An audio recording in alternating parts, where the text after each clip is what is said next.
বন্দে পুরুষোত্তমম, বন্দে পুরুষোত্তমম, বন্দে পুরুষোত্তম।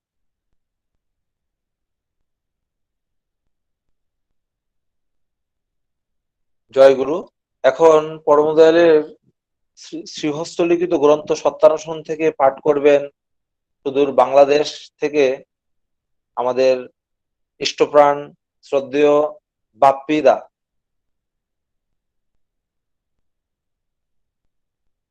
বাপ্পি দিয়ে দা, খুলনা, বাংলাদেশ থেকে। জয় গুরু দাদা, শোনা যাচ্ছে? আগে পরম প্রেমময়ী শ্রী শ্রী ঠাকুর অনুকূল চন্দ্রের শ্রীহস্তলিখিত সত্যানুসরণ গ্রন্থ থেকে পাঠ।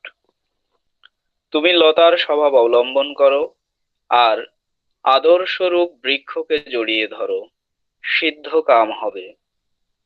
যদি তোমার আদর্শের কথা বলতে আনন্দ, শুনতে আনন্দ, তার চিন্তায় আনন্দ, তার হুকুম পেলে আনন্দ, তার আদরে আনন্দ, অনাদরেও আনন্দ হয়, তার নামে হৃদয় উথলে ওঠে, আমি নিশ্চয় বলছি তোমার উন্নয়নের জন্য আর ভেবো না।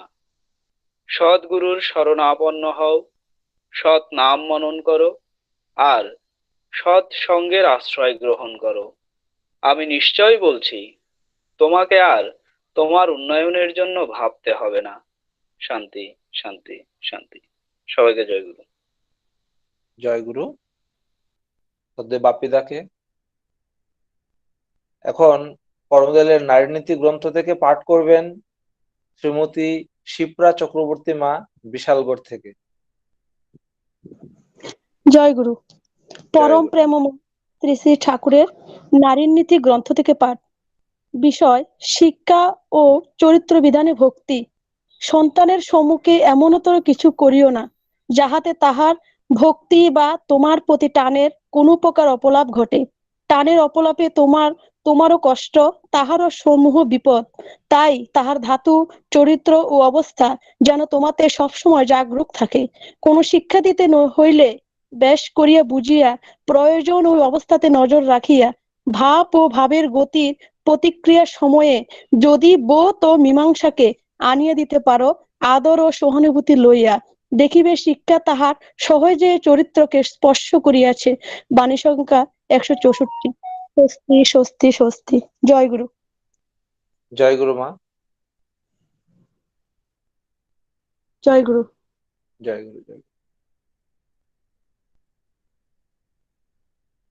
এখন এই প্রার্থনা বাণী পাঠ হলো ভজন সঙ্গীত এবং আলোচনা। এবার আমি সঙ্গীত পরিবেশন করার জন্য অনুরোধ করছি সুপ্রীতি রায়, করিমগঞ্জ থেকে। জয় গুরু, শোনা যাচ্ছে? হ্যাঁ হ্যাঁ।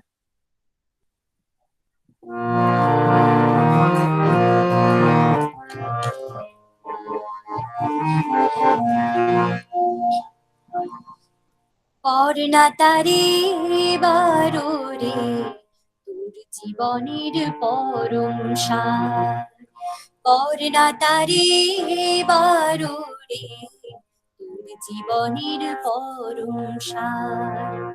তিনি আছেন নেবেন এবার, তিনি আছেন নেবেন এবার সকল জনের সকল ভার। পর্ণাতারে বারো রে তোর জীবনের পরম সার।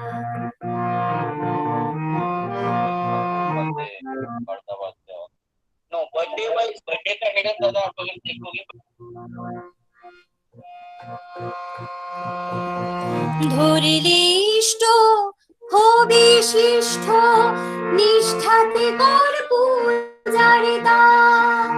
ধরিলে ইষ্ট হবে শিষ্ট, নিষ্ঠাতে কর পূজারে দান। তখন জীবন সহজ হবে, তখন জীবন সহজ হবে, ঘুচবে সকল অন্ধকার। পর্ণাতারে বারো রে তোর জীবনের পরম সার।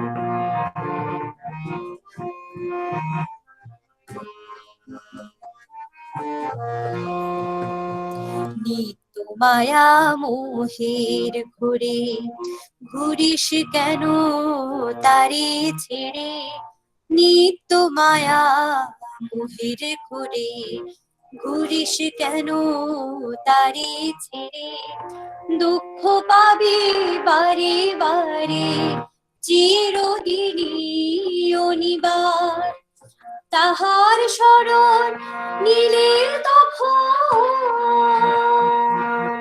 তাহার শরণ নিলে তখন তাহার শরণ নিলে তখন জীবন লভে সুখের সার কর না তারে বারো রে তোর জীবনের পরম সার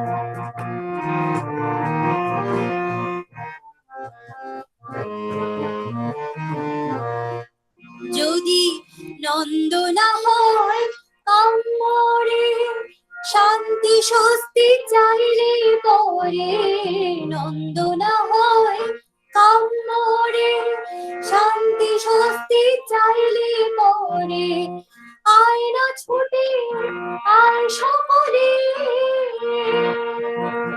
ধর না রাতুল চরণ তার জীবন তখন সহজ হবে জীবন তখন সহজ হবে জাগবে আলোয় চমৎকার কর না তারে বারো রে তোর জীবনের পরম সার কর না তারে বারো রে তোর জীবনের পরম সার তিনি আছেন নেবেন এবার তিনি আছেন নেবেন এবার সকল জনের সকল ভার কর না তারে বারো রে তোর জীবনের পরম সার কর না তারে বারো রে তোর জীবনের পরম সার কর না তারে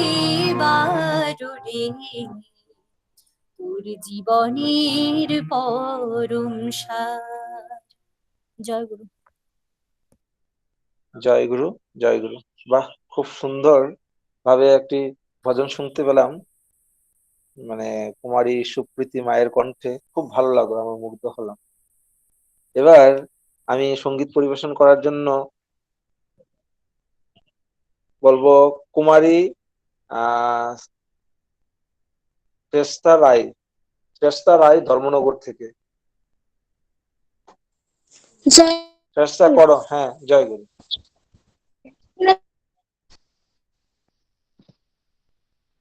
শোনা যাচ্ছে?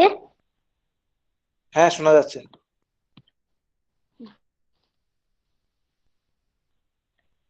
বুঝি না কেমন তুমি কি তোমার পরিচয় চলা বলা হাসি খেলা কিছুই মোদের মতো নয়।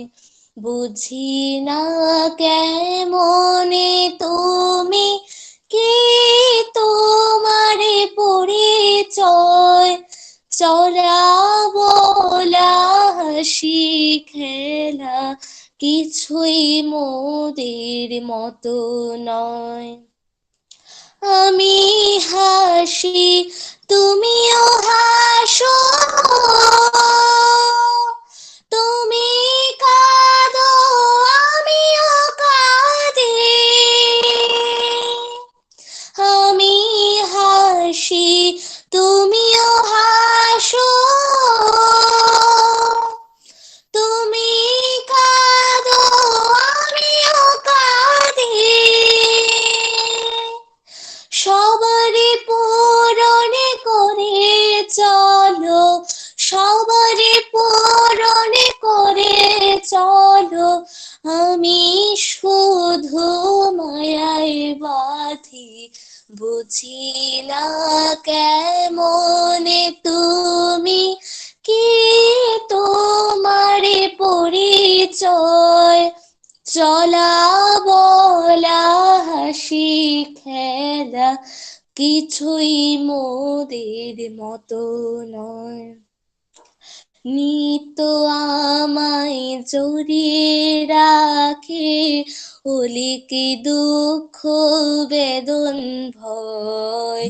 নিত আমায় জড়িয়ে রাখে, অলিকে দুঃখ বেদন ভয়। ও দয়াল দূর করো তা, সেটাই তোমার পরিচয়। ও দয়াল দূর করো তা, সেটাই তোমার পরিচয়। আমি ভাসি কথার স্রোতে, তুমি বলো জীবন দিতে। আমি ভাসি কথার স্রোতে, তুমি বলো জীবন দিতে। বদ্ধ জীবনে সত্য আমার, বদ্ধ জীবনে সত্য আমার, নাইকো তোমার লজ্জা ভয়। প্রাণের ঠাকুরি তাও জানি না, সেটাই তোমার পরিচয়।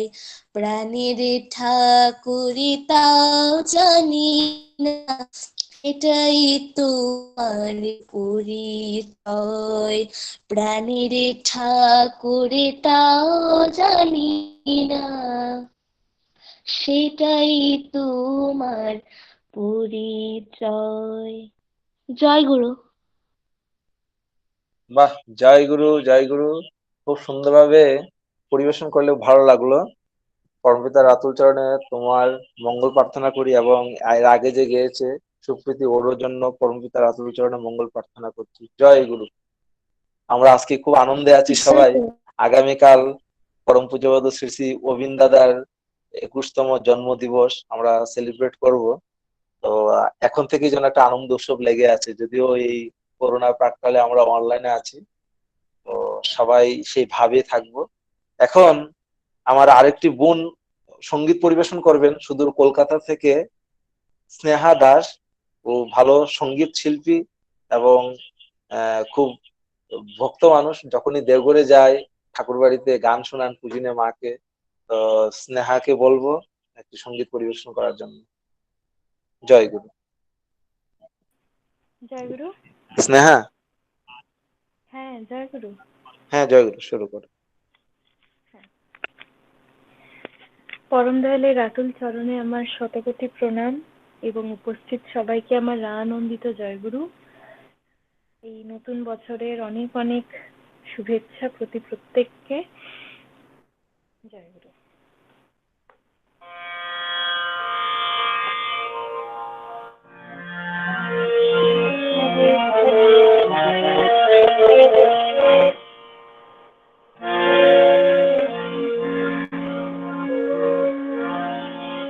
কেমনে বোঝাই তোমায় মনের কথা,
তোমার সাথে ভয় কি মরণে সে কারণে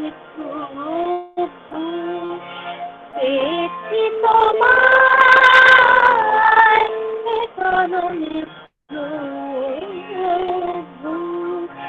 পেয়েছি তোমায় জুড়াইছে সব জ্বালা হৃদয়ে আমার ও গো দয়াল পরম দয়াল কেমনে বোঝাই তোমার মনেরই কথা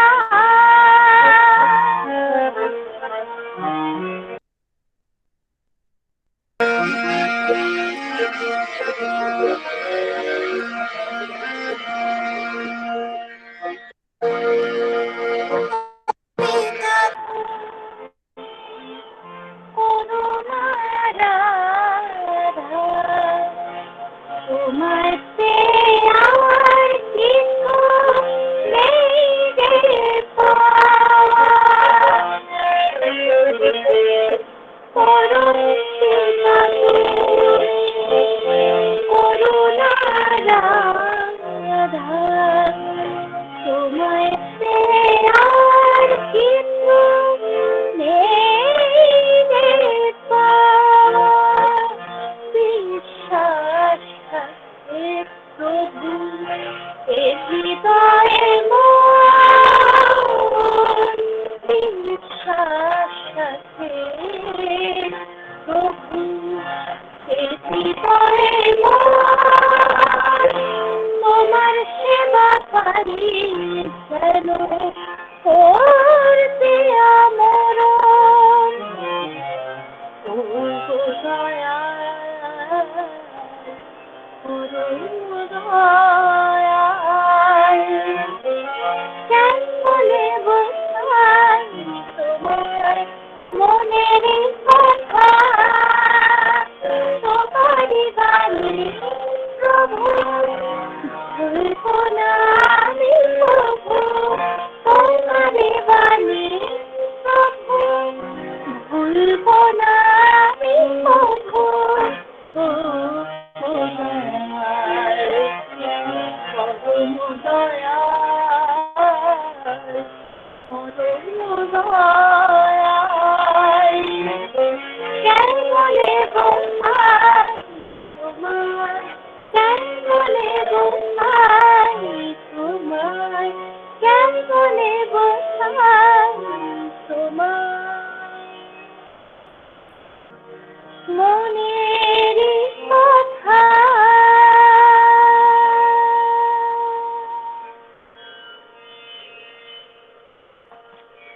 জয় গুরু। জয় গুরু স্নেহাকে খুব সুন্দর, আমরা তন্ময় হয়ে শুনছিলাম তোমার গান। তুমি বরাবরই ভালো গান করো। অ্যাকচুয়ালি স্নেহা হচ্ছে ভালো টিভি আর্টিস্ট, মানে দূরদর্শন টিভিতে অনেক ভালো ভালো ভালো প্রোগ্রাম করে বড় বড় শিল্পীদের সঙ্গে। খুব ভালো। ঠাকুরের কাছে প্রার্থনা করি তুমি এইভাবে আরো আরো বেড়ে উঠো ঠাকুরকে নিয়ে, আর এভাবে আমাদেরকে সঙ্গীত পরিবেশন করে সঙ্গীতের মধ্য দিয়ে প্রেরণা দাও, আনন্দ দাও। জয় গুরু। জয় গুরু, জয় গুরু। এবার আমরা একটু ঠাকুরের দয়ালের কথা এতক্ষণ তো গানের মধ্য দিয়ে শুনেছি, সুরের মধ্য দিয়ে। এবার তার আলোচনা ইষ্ট প্রসঙ্গ শুনবো। আমি আমন্ত্রণ করছি শ্রীযুক্ত সুজিত দে দাদাকে, খয়েরপুর হাসনোয়াগাঁও। উনি যদি দয়া করে কিছু বলেন। জয় গুরু। শ্রদ্ধেয় সুজিত দা। জয় গুরু, শোনা যাচ্ছে? আগে হ্যাঁ শোনা যাচ্ছে।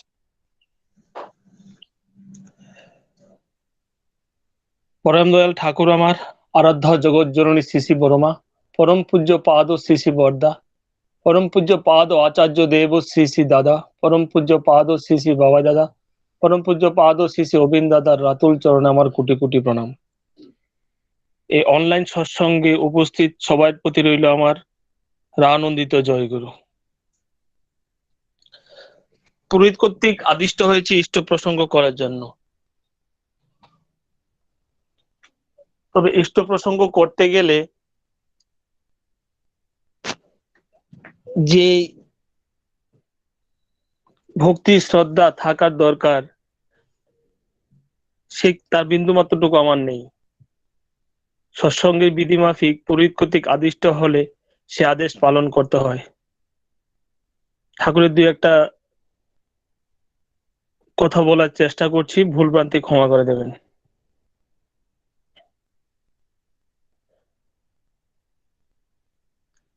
শ্রী শ্রী ঠাকুরকে বলা হয় অপরিয়মান বৈশিষ্ট্য পালি।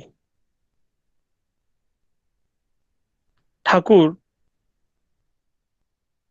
আমাদের জীবনের মানে জন্ম থেকে মৃত্যু পর্যন্ত তার মাঝখানে শিশু অবস্থায় কৈশোর যৌবন বৃদ্ধ সব বিষয় উনি লিখে গেছেন। বিবাহ কর্মজীবন অর্থনৈতিক এমন কোন দিকটা বাদ নেই যে উনি ছেড়েছেন। সব বিষয় উনি বলে গেছেন, লিখে গেছেন কি করে চললে আমাদের জীবনে আমরা সুখী হতে পারবো, সমৃদ্ধ হতে পারবো। এখন শুধু আমাদের করার পালা।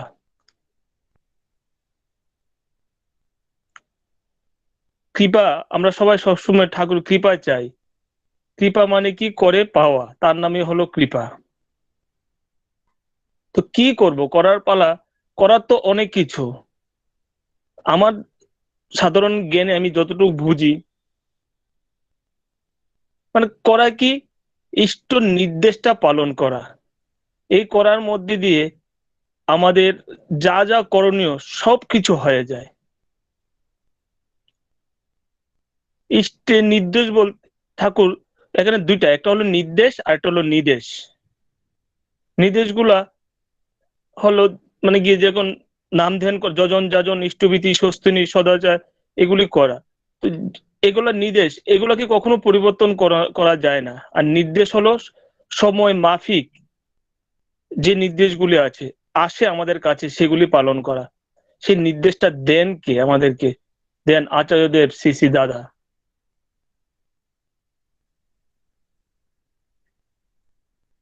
আচার্যদেবের শ্রীমুখ দিয়ে যে কথাটা বেরোয় আমার মনে হয়,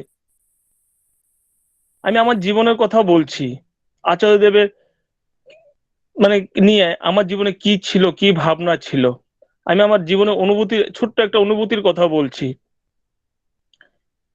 তখন পিন্টু ভাই বিশেষত মানে আমাদের শ্রদ্ধেয় সভাপতি ঋত্বিক পিন্টু ভাই ত্রিপুরাতেই থাকতেন। ওনার সাথে আমার ইষ্টকর্ম করার অনেক সুযোগ হয়েছে। সবার মুখে শুনতাম যে আচার্য দর্শনে নাকি অনেক জীবনে আমূল পরিবর্তন হয়, অনেক কিছু হয়, কিন্তু সেটা কি করে হয় সেটা আমার মাথায় যেত না।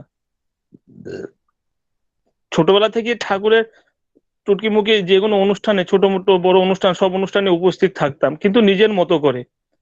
কারণ নিজের মতো করে ঠাকুর ভজনা করলে তো হয় না, ইষ্ট মতে হতে হয়।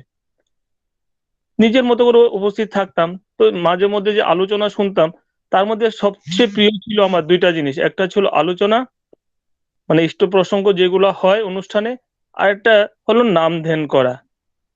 বুঝি বা না বুঝি নাম ধ্যান করলে ভালো হয়, কারণ তখন করতাম কি নিজের স্বার্থটা নিয়ে, এটা করলে আমার ভালো হবে তাহলে আমি এটা করব, এটা করলে ভালো হবে তাহলে এটা করব। তখন শুনতাম সবার মুখে যে আচার্য দর্শনে নাকি জীবনে আমূল পরিবর্তন হয়। আমি প্রথম ঠাকুর বাড়িতে যখন যাই, মধ্যমগ্রাম উৎসব ছিল, তখন মধ্যগ্রাম উৎসব হয়ে ঠাকুর বাড়িতে যাই, শুনলে অবাক হবেন, উৎসবে গিয়ে সচরাচর আমরা প্রসাদ খাই, কিন্তু আমি মধ্যমগ্রাম উৎসবে গিয়ে আরে রোজ রোজ খিচুড়ি খাওয়া যায় নাকি, একবেলা দুই বেলা, একবেলা ঠিক আছে, দুই বেলা তিন বেলা আমি হোটেলে গিয়ে ভাত খেতাম। তারপর উৎসবের শেষ দিনে মাঝপথে আমি চলে যাই দেওঘর ঠাকুর বাড়িতে, সেখানে গিয়ে আচার্যের সামনে বসে থাকতাম, কিন্তু অনুভূতি হতো না। আরে বসে থাকলে কিন্তু মাথায় শুধু একটা জিনিসই ঘুরতো, আচার্য দর্শন নাকি মানুষের জীবন পরিবর্তন হয়। আর আমি ভাবতাম আমার জীবনে জানি কি পরিবর্তন হবে, দেখি দেখি একটু দেখি। কোনো পরিবর্তন দেখতে পাচ্ছি না আমি আমার জীবনে। আমি মাছ মাংস সবকিছু খেতাম, তখন প্রচন্ড পরিমাণে খেতাম, কিন্তু আমার জীবনে পরিবর্তন হচ্ছে না কেন, খালি সেটাই ভাবতাম। তো রেলে যখন ঠাকুরবাড়ি থেকে ফিরি, কলকাতায় আসি, রেলে আসি, তখন আসার পর তো রেলে উঠো, এই মাংস দাও, বিরিয়ানি মাংস দাও, সেটা খেলাম। আর মনে মনে একটাই ভাবনা ছিল, আমার জীবনে পরিবর্তন কখন হবে? মানুষ কি তাহলে ভুল বলছিল যে আচার্য দর্শনে জীবন পরিবর্তিত হয়? এই ভাবনা নিয়ে বাড়ি ফিরলাম, ওই আগের মতো সে কাজ চলছে। ভাদ্র মাস এলো, তো ভাদ্র মাসে সবাই বলছে যে শোনো, মন্দিরে তো যেতাম সচলে সবসময়, বললো এক ঠাকুরকে ভালোবাসে একটা মাস নিরামিষ খা। সেখান থেকে নিরামিষ খাওয়া শুরু হলো আমাদের। তো খেলাম, তো ভালো, আচ্ছা ঠিক আছে, এক মাস চেষ্টা করে খাই কষ্ট মষ্টে, তারপরে তো দেখা যাবে। দেখুন, আচার্য দর্শনের জীবনে আসলে পরিবর্তন হয়, তখন আমার জীবনে সেই পরিবর্তন শুরু হলো, সেই ভাদ্র মাসটাকে ধরে। ভাদ্র মাস যখন শেষ, আমার গৃহিণীও জানে আমি একটু ঝাল ঝুল ভালোবাসি, মাছ শুটকি এসব ভালোবাসি, ও রান্না করে দিল। তা আমি বললাম, আজ থালটা নিয়ে যাও, আমাকে একটু সিদ্ধ ভাত দাও। তো ও ভাবছে আমি শয়তানি করছি, বলছে সিদ্ধ ভাত খাবে? আমি বলছি হ্যাঁ, সিদ্ধ ভাত দাও। তো ও বিশ্বাস করছে না, আমি বলে থালটা নিয়ে যাও। বলে সিদ্ধ তো করিনি, তা ডাল, শুধু ডাল ভাত খেয়ে উঠলাম। এই দেখুন, সে ওই আচার্যদেব যে আমার দিকে তাকিয়েছিল সেই দেওঘরে ঠাকুর বাড়িতে বসে, তার আমূল পরিবর্তনটা আমার এখান থেকে শুরু হলো। আমার জীবনের পরিবর্তন, আমি আমার নতুন জন্ম খুঁজে পাচ্ছি, আস্তে আস্তে আস্তে আস্তে আমার চলার পথ খুঁজে পাচ্ছি।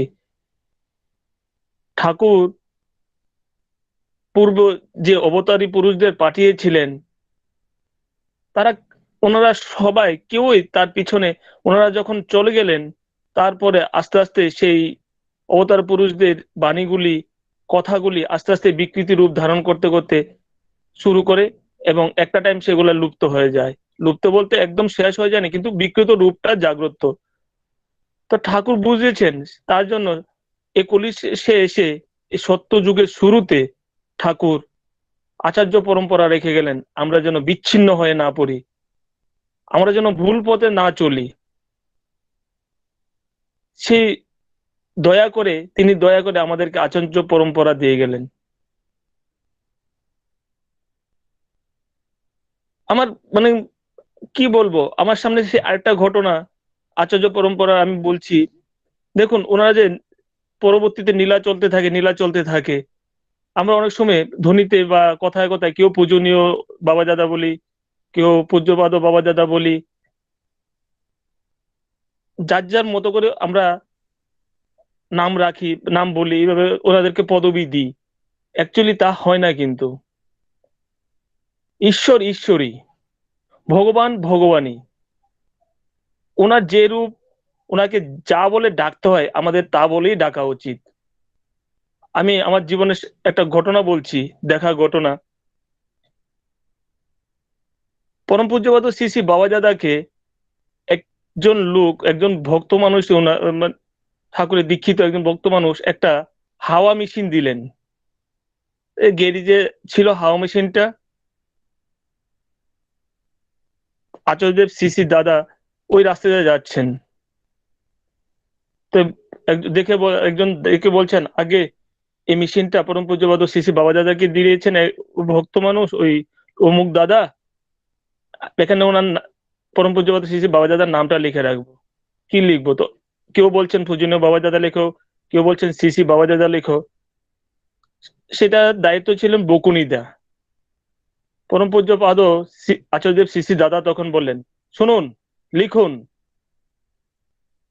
পরম পূজ্যপাদ শ্রী শ্রী বাবা দাদার ব্যবহারের জন্য এই শব্দটা লিখুন।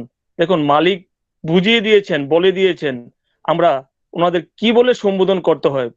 পরম পূজ্যপাদ শ্রী শ্রী বাবাই দাদা, এই বলেই সম্বোধন করতে হয়। তো আমি আমার জীবনের যে ঘটনাটা বলছিলাম, দীক্ষার কথা, মানে পিন্টু ভাই সে দীক্ষার বিষয়ে অনেক কিছু জানে। আমি যখন মাঝখান দিয়ে বলছি, আমি যখন প্রথম ঠাকুর বাড়িতে যাই, এই যে আমরা আচার্যদেব শ্রী শ্রী দাদা আমাদের যে 3.5 কোটি দীক্ষার কথা বললেন, উনি যে আশীর্বাদটা করলেন, অ্যাকচুয়ালি কি সেটা কি আমরা করব? না, সেটা অ্যাকচুয়ালি হয়ে আছে। এখন উনি আমাদের সুযোগ দিলেন সে ইষ্টকর্ম করে আমরা আমাদের জীবনটাকে যেন গুছিয়ে নিই। সেগুলি হয়েই আছে। মহাভারত থেকে শুরু করে যত কাহিনী আমরা পড়ি না কেন পুরাণের, দেখা গেল যে সম্পূর্ণ শ্রীকৃষ্ণ স্বয়ং মহাভারতে অর্জুনকে দেখিয়েছিলেন যে সব লোকগুলা মরে আছে, তুমি মাধ্যম, তুমি শুধু মাধ্যম। তুমি দেখো সব মরে আছে, তুমি শুধু মাধ্যম। এখানে তুমি, তোমার এমন কোনো ভূমিকা নেই, তুমি তুমি শুধু তোমার মাধ্যমে সেটা হবে। ওরা আগেই মরে আছে। তো আচার্যদেব শ্রী শ্রী দাদা যে দীক্ষার কথা বললেন, সব দীক্ষা হয়েই আছে, আমরা শুধু করার পালা। কারণটা হলো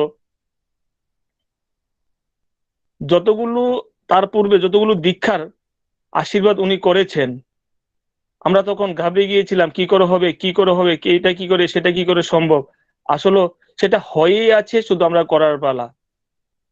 শ্রী শ্রী রামকৃষ্ণ ঠাকুর একটা গান মনে পড়ে, উনি যে গাইতেন, সকলেই তোমারই ইচ্ছা, ইচ্ছাময়ী তারা তুমি, তোমার কর্ম তুমি করো মা, লোকে বলে করি আমি।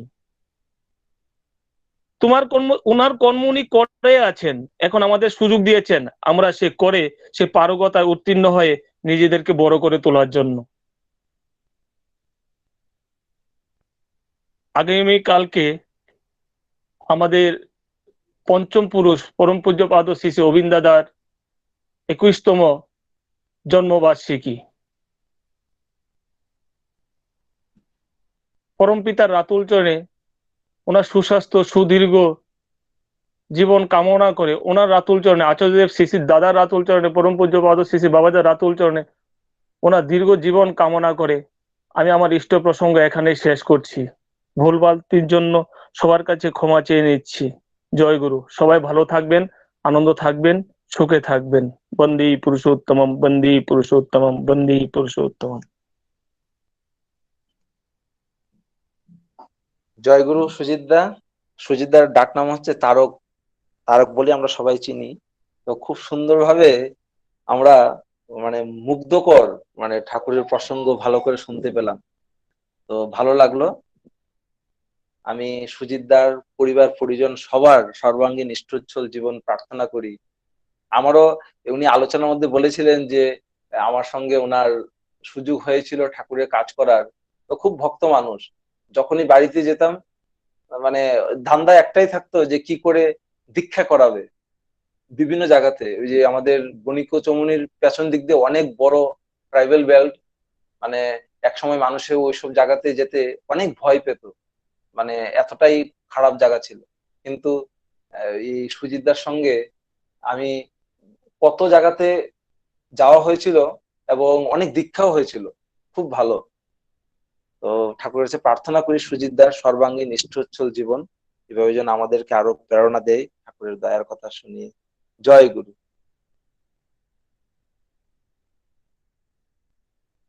জয় গুরু দাদা। জয় গুরু। জয় গুরু।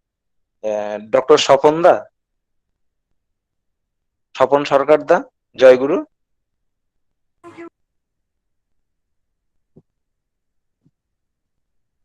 আগে জয়গুরু। আগে জয় গুরু। আপনার এখন সুবিধা হবে তো যদি একটু একটা গান পরিবেশন করেন?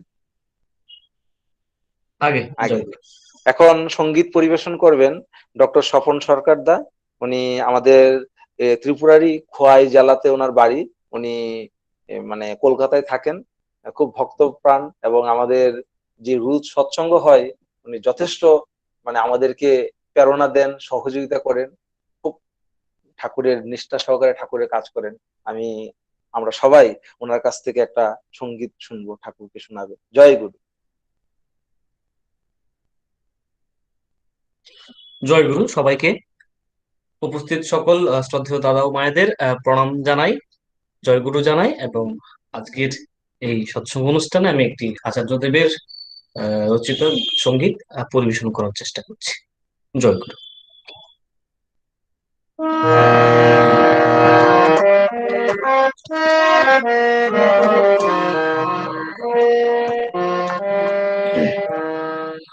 সাথে তো যাবে না কিছু,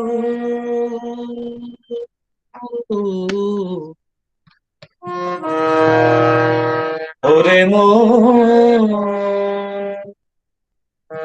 সাথে তো যাবে না কিছু, ওরে মন, তবে বোঝাটি বাড়িয়ে কেন মরিছ এমন, ওরে মন সাথে তো যাবে না কিছু, ওরে মন।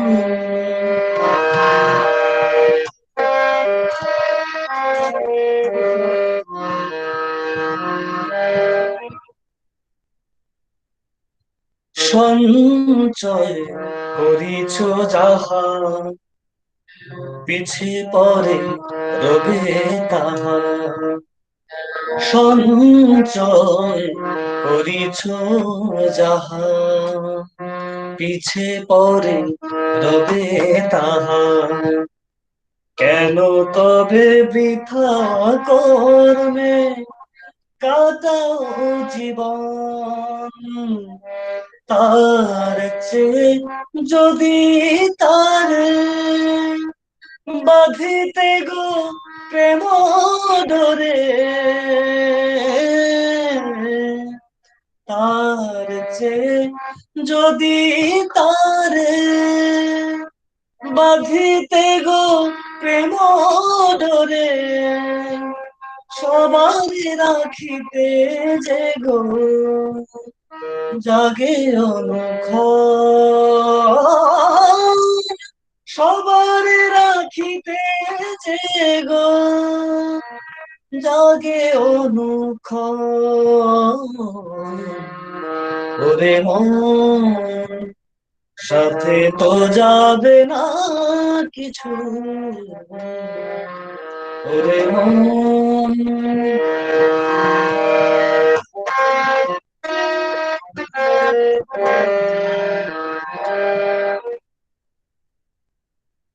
তার পায়ে আপনারে সঁপে দিয়ে একেবারে, তার পায়ে আপনারে সঁপে দিয়ে একেবারে, আশ্রয় করে নিতে রাতুল চরণ,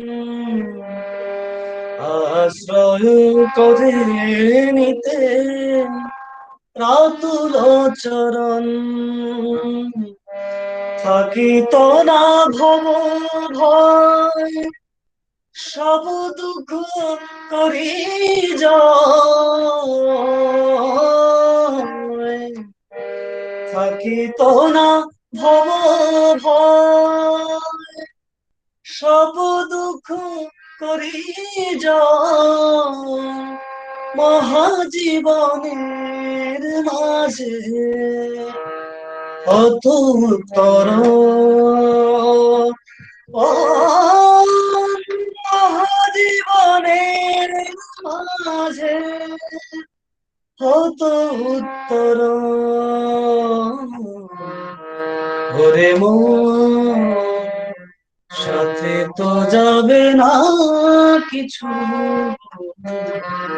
ওরে মন তবে বোঝাটি বাড়িয়ে কেন মরিছ এমন, ওরে মন সাথে তো যাবে না কিছু, সাথে তো যাবে না কিছু, সাথে তো যাবে না কিছু,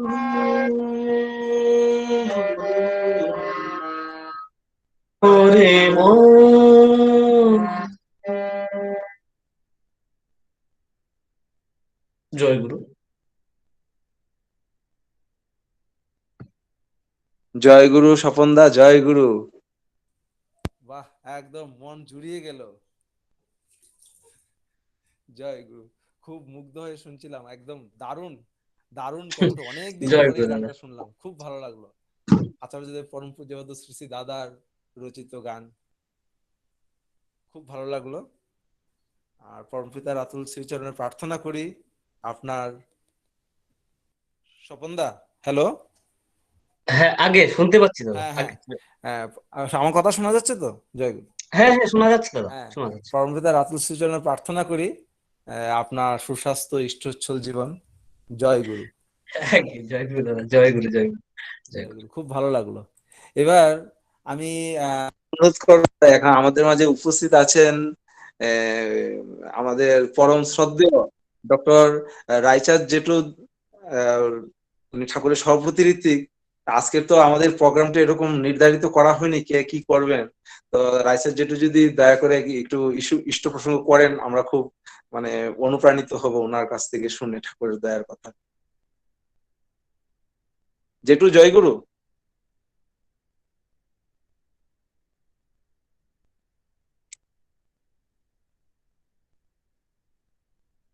হ্যালো, জেঠু, জয়গুরু, রায়চাঁদ জেঠু।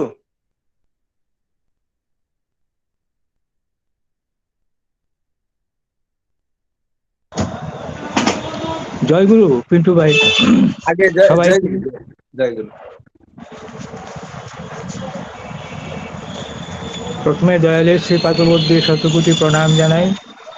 প্রণাম জানাই পরমারাধ্যা জগৎজননী শ্রী শ্রী বর্মা শ্রী পাদপদ্যে প্রণাম জানাই পূজ্যপাদ আচার্যদেব শ্রী শ্রী বরদার শ্রীচরণে প্রণাম জানাই আচার্যদেব শ্রী শ্রী দাদার শ্রীচরণে প্রণাম জানাই পূজনীয় বাবাই দাদার শ্রীচরণে ও পূজনীয় অবিন্দ দাদার শ্রীচরণে এবং উপস্থিত সবাইকে শ্রদ্ধেয় দাদা ও মায়েদের এবং ছোট ছোট ভাই বোনদের আমার যথাযোগ্য প্রণাম, ভালোবাসা, জয়গুরু জানাই। আসলে পিন্টু, আমার শুনতেই ভালো লাগে, তাই আমি চেষ্টা করি রোজই অ্যাটেন্ড করতে। শুনতেই আমার ভালো লাগে, অনেক মূল্যবান কথা, মূল্যবান প্রসঙ্গ, মূল্যবান ঘটনা মনে পড়ে এবং এগুলোকে শুনতে শুনতেই আমার দিন অনেক সময় অতিবাহিত হয়। এই যে আজকের ঘটনাটাই বলি, সকালবেলা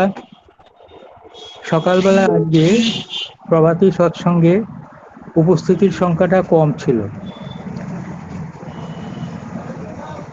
কিন্তু হ্যাঁ শুনবে, শুনতে পাচ্ছ? হ্যালো, হ্যাঁ, শুনতে পাচ্ছি, শুনতে পাচ্ছি, শুনতে পাচ্ছি। আজকে সকাল, হ্যাঁ হ্যাঁ, হ্যাঁ, ভালো শোনা আজকে যাচ্ছে, মনে হয় ওই যে রাস্তার গাড়িগুলো শব্দ শোনা যাচ্ছে, কোনো অসুবিধা নেই, শুনতে পাচ্ছি। বন্ধ বন্ধ করো দরজাটা।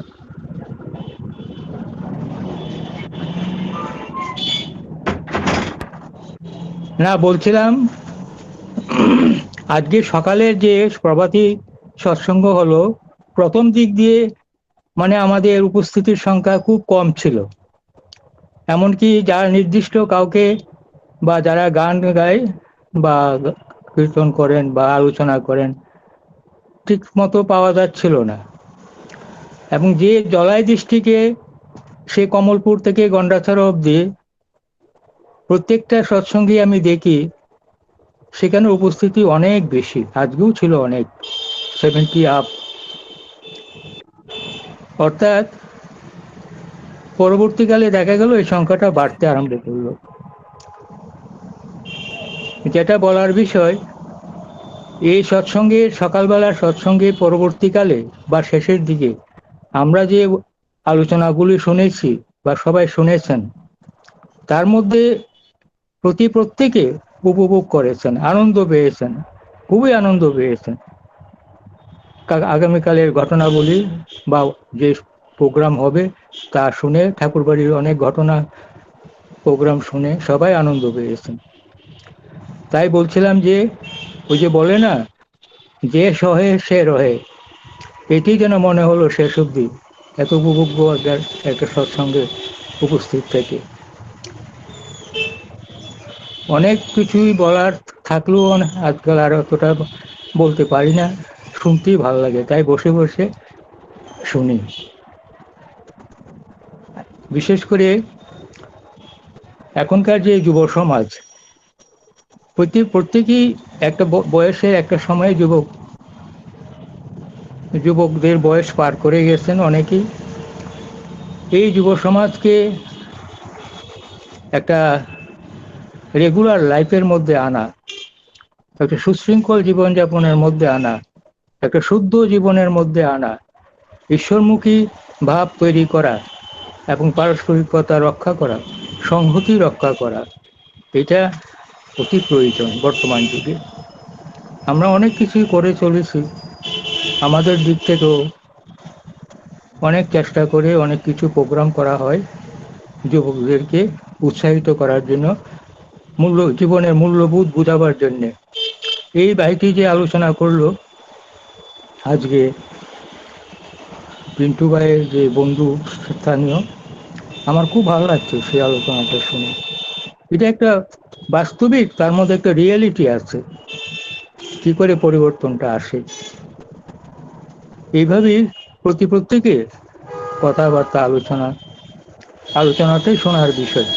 পরিবর্তনটা কোথায়, কিভাবে আসছে, এটা প্রত্যেকের উপলব্ধির মধ্যে আছে। সেটা জানতে পারলে আমাদের অনেক কিছু জানা হবে, সেটা একটা মূল্যবান জিনিস। আচার্যদেব শ্রী দাদা সবসময় আমাদেরকে উৎসাহিত করেছেন, সবসময় আমাদের দিকে নজর রেখেছেন। এই ত্রিপুরাবাসীদের উপর ওনার একটা বিশেষ নজর, অনেক কিছু আশা করেন আমাদের কাছে।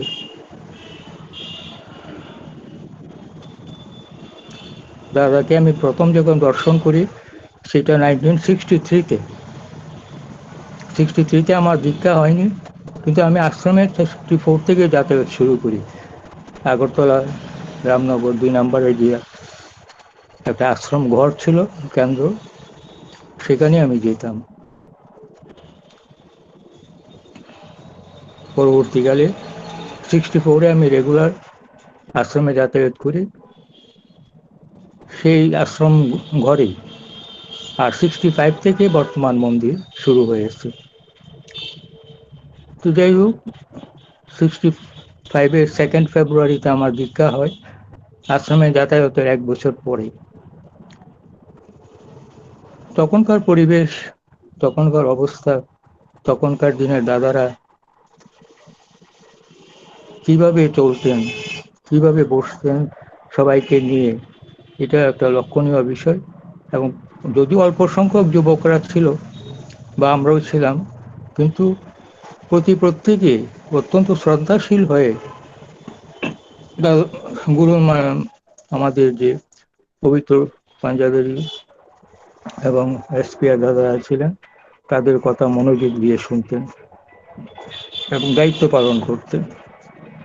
তাদের মধ্যে আমাদের মধ্যে ছিলেন শ্রদ্ধেয় বনমালী সাহাদা।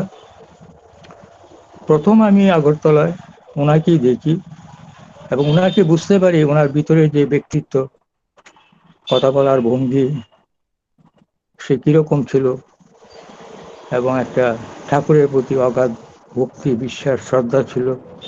ওনাকে কলেজ লাইফে আমরা দেখেছি। উনি যে রবীন্দ্র ভবনের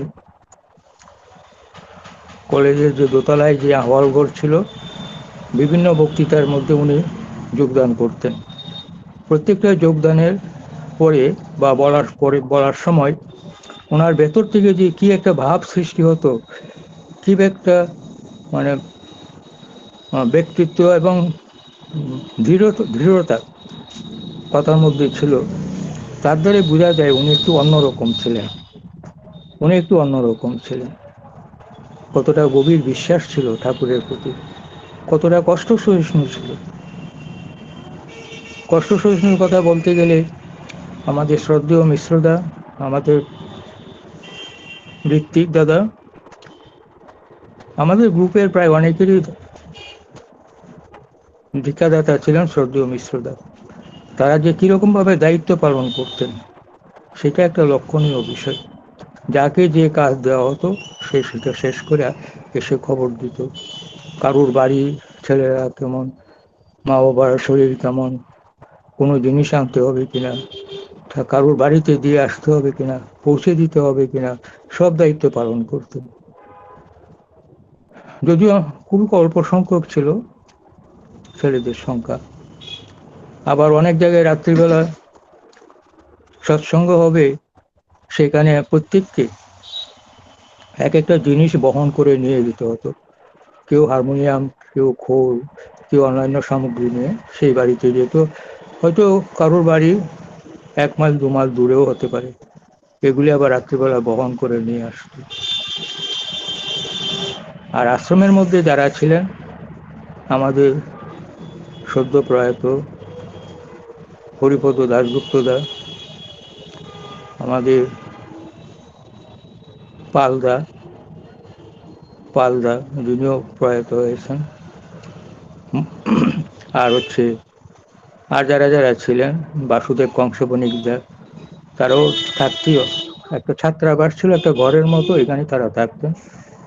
এখান থেকে তারা কাজকর্ম করতেন, যাদের দায়িত্ব পালন করতেন। সকালবেলা তারা প্রার্থনার পরে বেরিয়ে পড়তেন মুষ্টি কালেকশন করার পরে চলে আসতেন।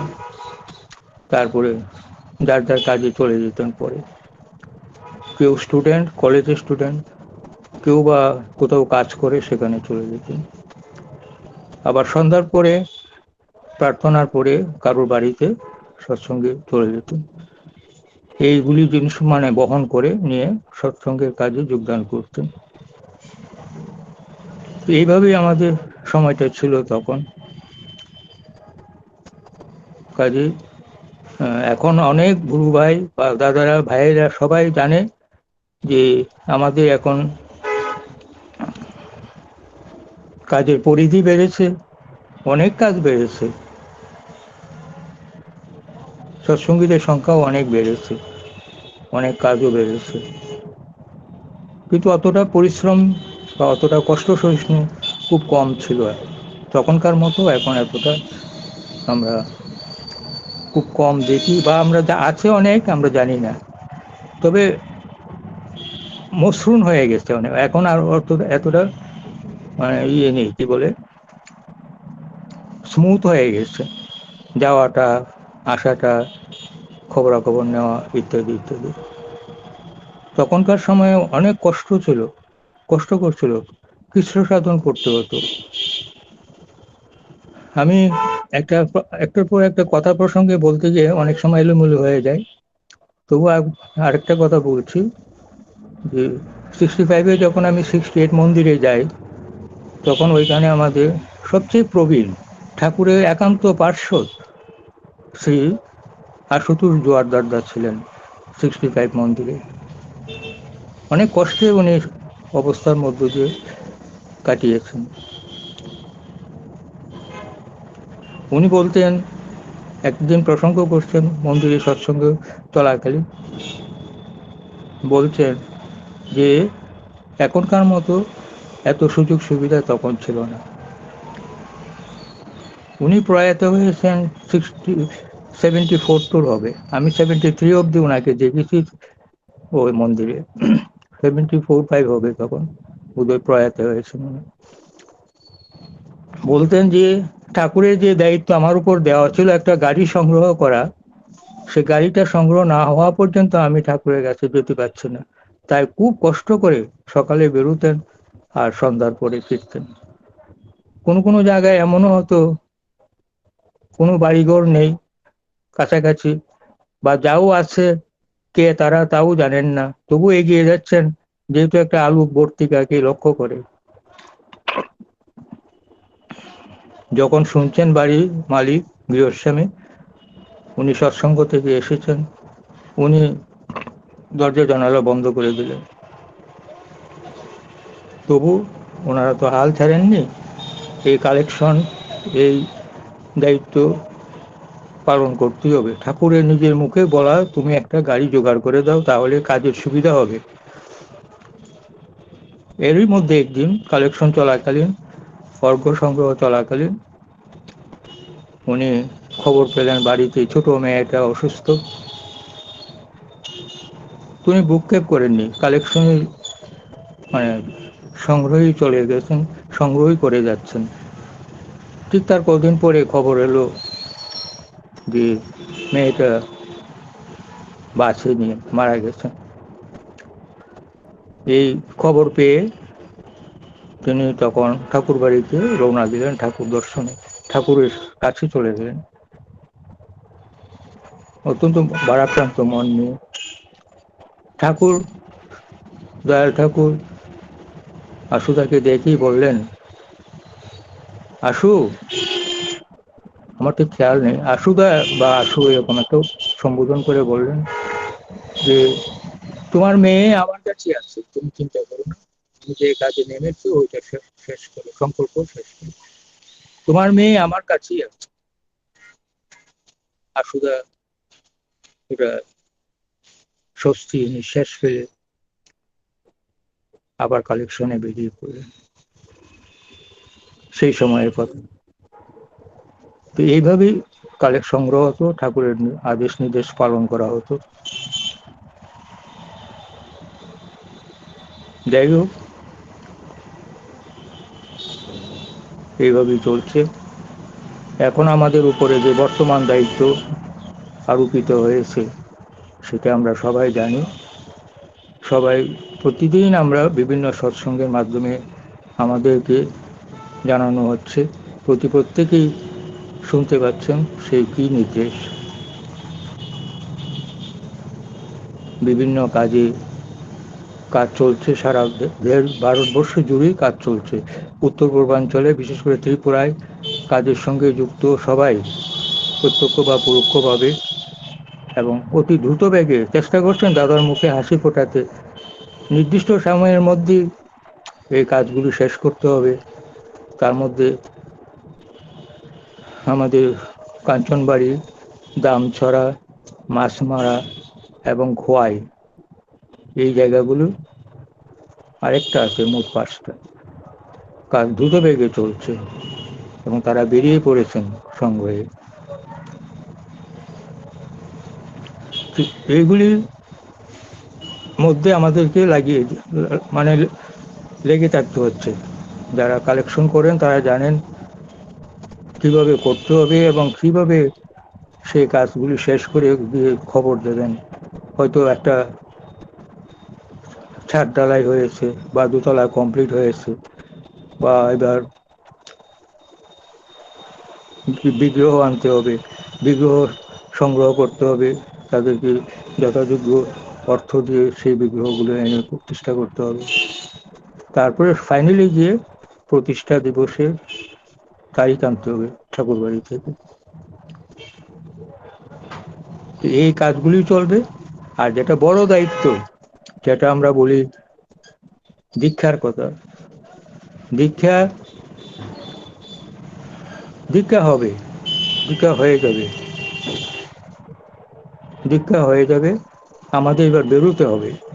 তবে কিভাবে সম্পূর্ণ কাজটা শেষ হবে বা কিভাবে আমাদের প্রসিডিউরটা কি হবে সেটা পরবর্তী নির্দেশের অপেক্ষায় আমরা আছি। আর ফাঁকে ফাঁকে এখন দীক্ষাও চলছে, অনেক দীক্ষা হবে, অনেক, সংখ্যাটা অনেক বড়, 3.5 কোটি। ভাবতে গেলে অবাক লাগে,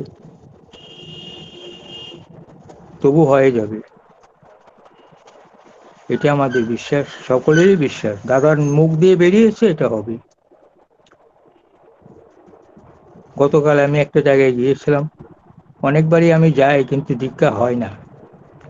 কিন্তু গতকাল আমি যেখানে গিয়েছিলাম, সেখানে যাজনটাও হয়েছিল ভালো,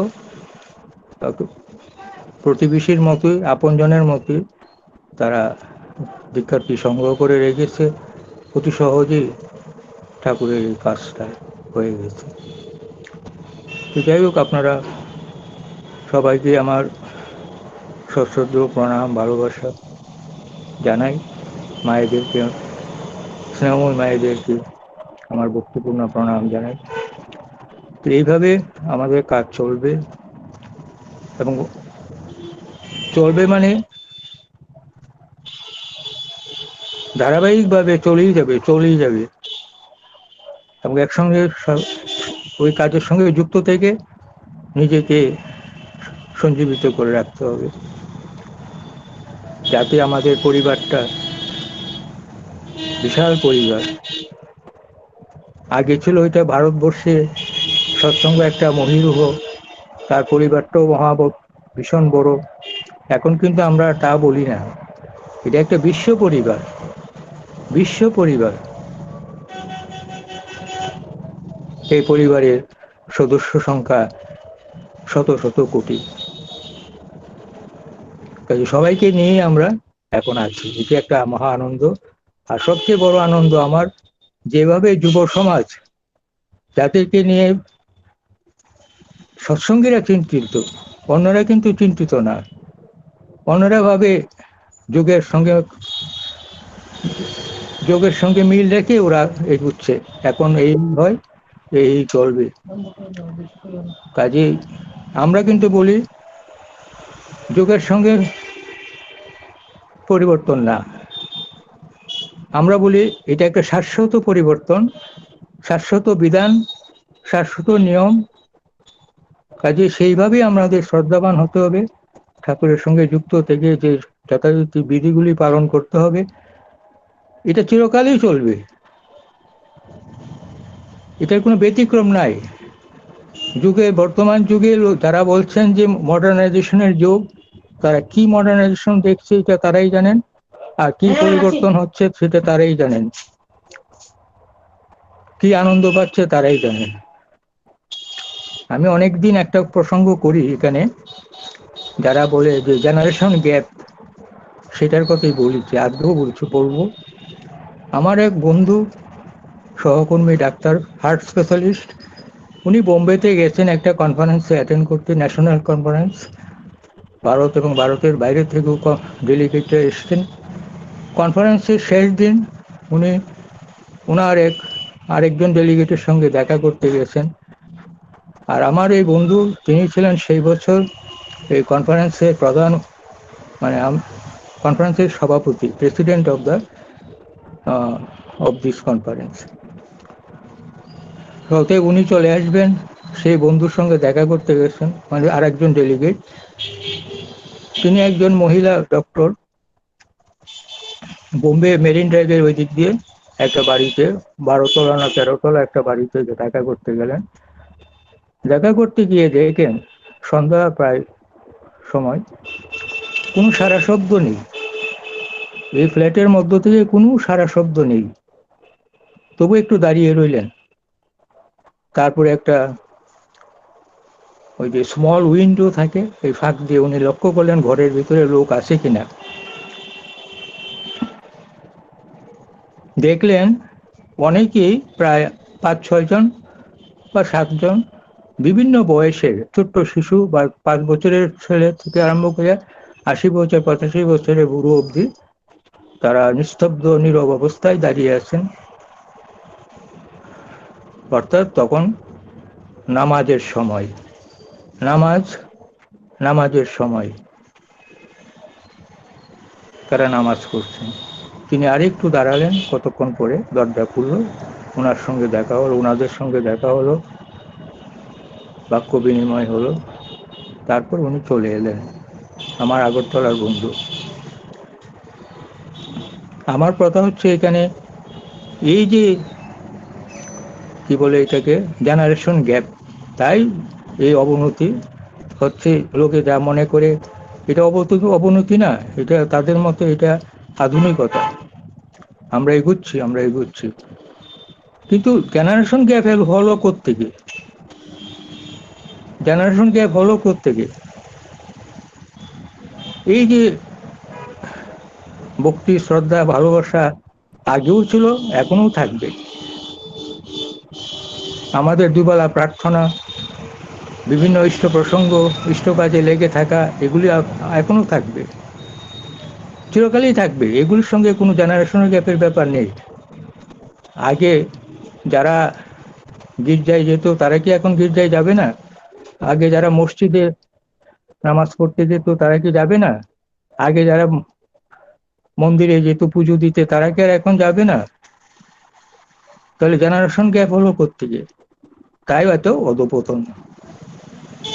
এত অধপতন আমাদের বিভিন্ন কারণে, সংস্কৃতির দিক থেকে, মানে কি বলে এটাকে, সংস্কৃতির দিক থেকে আমরা আমাদের এত অধোগতি হচ্ছে। আমরা যদি লেগে থাকতাম পূর্বপুরুষদের নিয়ম কানুনের সঙ্গে যুক্ত থেকে, তাহলে আমাদের অতটা হতো না।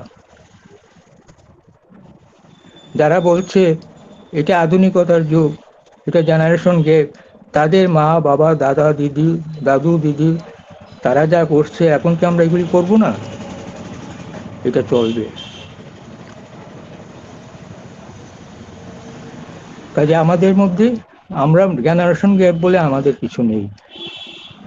পুজো পার্বণ রীতিনীতি যা ছিল, সমাজের বিধি বিধান, সেটা একটা শাশ্বত কাজ, সেটা একটা শাশ্বত সমাজ ব্যবস্থা।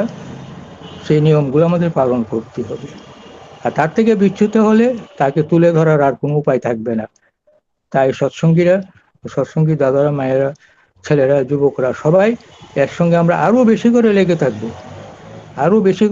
থাকবো, যেন লোকে দেখে বুঝে যে এখনকার যুগে এই 15, 20, 30, 40 বছরের যুবকরা বা কিশোররা তারা সবকিছু ছেড়ে দিয়ে, আধুনিকতার চরম আনন্দের উপায়গুলি সব ছেড়ে দিয়ে, কি করে এরা মাছ মাংস পেঁয়াজ রসুন মদ মাৎসর্য সব ছেড়ে দিয়ে এইভাবে এগিয়ে যাচ্ছে। তাদের মধ্যে কি কোনো আনন্দের উচ্ছ্বাস নাই? নিশ্চয়ই আছে। আমরা অনেক আনন্দের মধ্যে থাকি। আমার জহর ভাই যেমন বলে, আনন্দ একেবারে উপচিয়ে পড়ছে, কলসে কলসে আনন্দ দিচ্ছে, কিন্তু এই আনন্দ আর শেষ হচ্ছে না। আমাদের তাই আনন্দের উৎস থেকে আমরা বঞ্চিত হব না কখনো। এই আনন্দই হচ্ছে বিস্তার। আমরা বিস্তারের দিকে যাব। আমি অনেক সময় নষ্ট করে ফেলেছি। যাই হোক, আমার কথা হচ্ছে আমরা ঠাকুরকে নিয়েই থাকবো, ঠাকুরকে নিয়েই চলবো, এবং যত কম বয়স থেকে যুক্ত হতে পারি ততই ভালো। একটা কথা প্রসঙ্গে বলি, আপনারা অনেকেই বা সবাই প্রফুল্ল দাশদার নাম শুনেছেন, যিনি অনেক বই লিখেছেন ঠাকুরের একজন একান্ত পার্ষদ এবং একজন অনুলেখক ছিলেন। অনুলেখক ঠাকুরের সামনে যারা আসতেন, ভক্তজনেরা বা বিভিন্ন প্রতিষ্ঠানের ব্যক্তিবর্গরা, তার সঙ্গে যখন কথোপকথন হতো, তারা বসে বসে লিখতেন এইগুলো, কথোপকথনগুলি টুকে রাখতেন খাতার মধ্যে। আমাদের প্রফুল্লদা যখন ঠাকুর বাড়িতে যান, মনটা ঠাকুর বাড়িতে চান, খুবই টেনেছে, কিন্তু যেতে পারছেন না, কারণ ওনার জ্যাঠামশাই জেঠু অত্যন্ত রাগী লোক ছিলেন, পছন্দ করতেন না অনেক কিছু। তাও একদিন উনি চলে গেলেন মাকে বলে। মা তো চিন্তিত, কখন ওনার ভাসুর প্রফুল্লদার জেঠু কখন আবার কি বলে ফেলেন। ও তো এইভাবে চলে গেল পাবনাতে 1939 সালে MA পাস করার 1 বছর মধ্যে চলে গেলেন। তারপর একদিন উনি চুপি চুপি কাউকে কিছু না বলে উনিও পাবনা চলে গেলেন, সঙ্গে 1-2জনকে নিয়ে ঠাকুরের আশ্রমে চলে গেলেন। আশ্রমে গিয়ে দেখতে গেলেন আমার ছেলেটা কি অবস্থায় আছে, খেতে পাচ্ছে কিনা, শুতে পাচ্ছে কিনা, কি কষ্ট তার জানতে গেলেন। গিয়ে দেখলেন ঠাকুরের কাছে বা কাছাকাছি ওনার ছেলে পরমাত্মীয়ের মতো সবার সঙ্গে চলছে, ঠাকুরের সঙ্গে পাশে বসে আছে, এবং অন্যদের সঙ্গে মনে হয় যেন তার নিজস্ব কোনো আত্মীয়ের বাড়িতে এসেছে, এবং সেই আত্মীয়ের বাড়িতে এত যত্ন কেউ কোনোদিন করে নাই। অন্য কোথাও মনে হচ্ছে অভিভাবক তো আছেই, সবাই মিলিতভাবে সবাই সবাইকে সাহায্য করছে, আনন্দের মধ্যে আছে। তখন প্রফুল্লদার মা বলছেন, এটাই লক্ষণীয়, প্রফুল্লদার মা বলছেন, আমি আমার ছেলেকে কেন আরো আগে পাঠালাম না ঠাকুর বাড়িতে, আরো আগে কেন পাবনায় ঠাকুর বাড়িতে পাঠালাম না, এটি আমার ভুল হয়ে গেছে।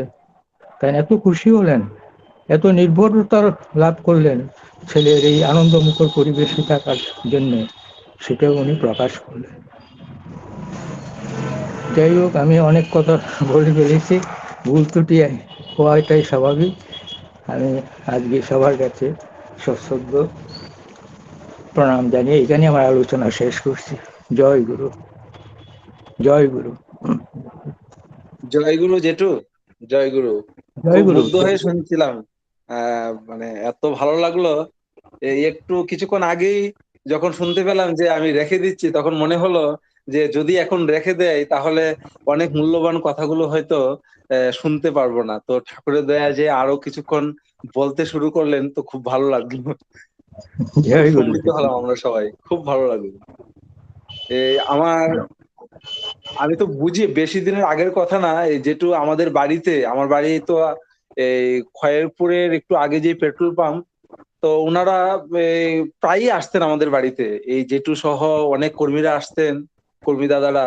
মানে এত খাটতেন সারাদিন, সকাল থেকে রাত্রি অবধি, রাত্রে সৎসঙ্গ করে ফিরতেন। মানে এত দীক্ষাও হয়েছিল জেঠুর মাধ্যমে, আমাদের এলাকা দিয়ে অনেক দীক্ষা হয়েছিল। মানে এত মানে স্ট্রংলি ঠাকুরের কাজ করেছিলেন। এখনো ওনাকে যে আমরা পাচ্ছি এইভাবে, আমরা খুব মুগ্ধ, অনেক প্রেরণা পাচ্ছি। ঠাকুরের আতুল চরণে প্রার্থনা করি আপনার সুস্বাস্থ্য, ইষ্টোচ্ছল জীবন, এবং আরো আরো বেশি করে যেন আমাদেরকে এভাবে প্রেরণা দিতে পারেন এই প্রার্থনা করার দ্বারা। জয় গুরু। জয় গুরু, জয় গুরু, জয় গুরু।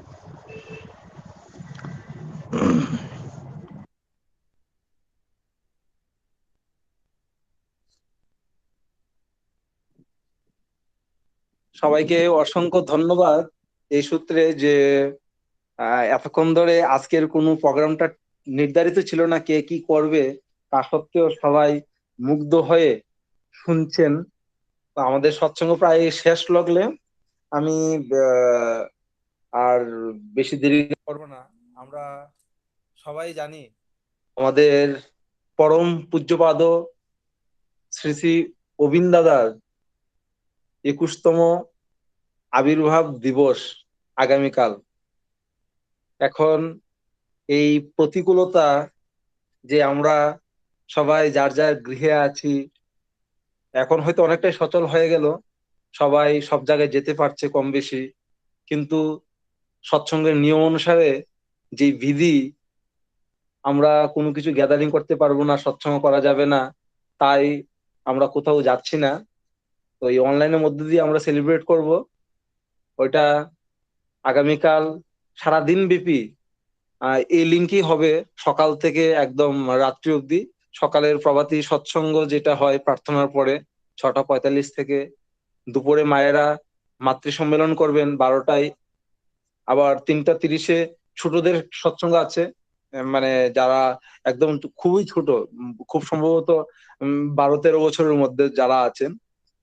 তারপরে প্রার্থনার টাইম থেকে আছে আহ আহ, কি বলে যুবকদের সৎসঙ্গ। তো এখানে অনেক ছোটরাই মানে করবেন আলোচনা, গান, আপনারা সবাই উপভোগ করতে পারবেন। সন্ধ্যা 6:30-এ আবার সান্ধ্যকালীন সৎসঙ্গ হবে। এই যে কালকে অবিন দাদার জন্ম দিবস, আমরা জানি যে অবিন দাদা, ওনার আমরা যে পেয়েছি পঞ্চম পুরুষ। আমি কয়েকটা কথা বলার চেষ্টা করছি, আমাদের সময় এখনো আছে অনেক, মানে এখনো 1.5 ঘন্টা হয়নি।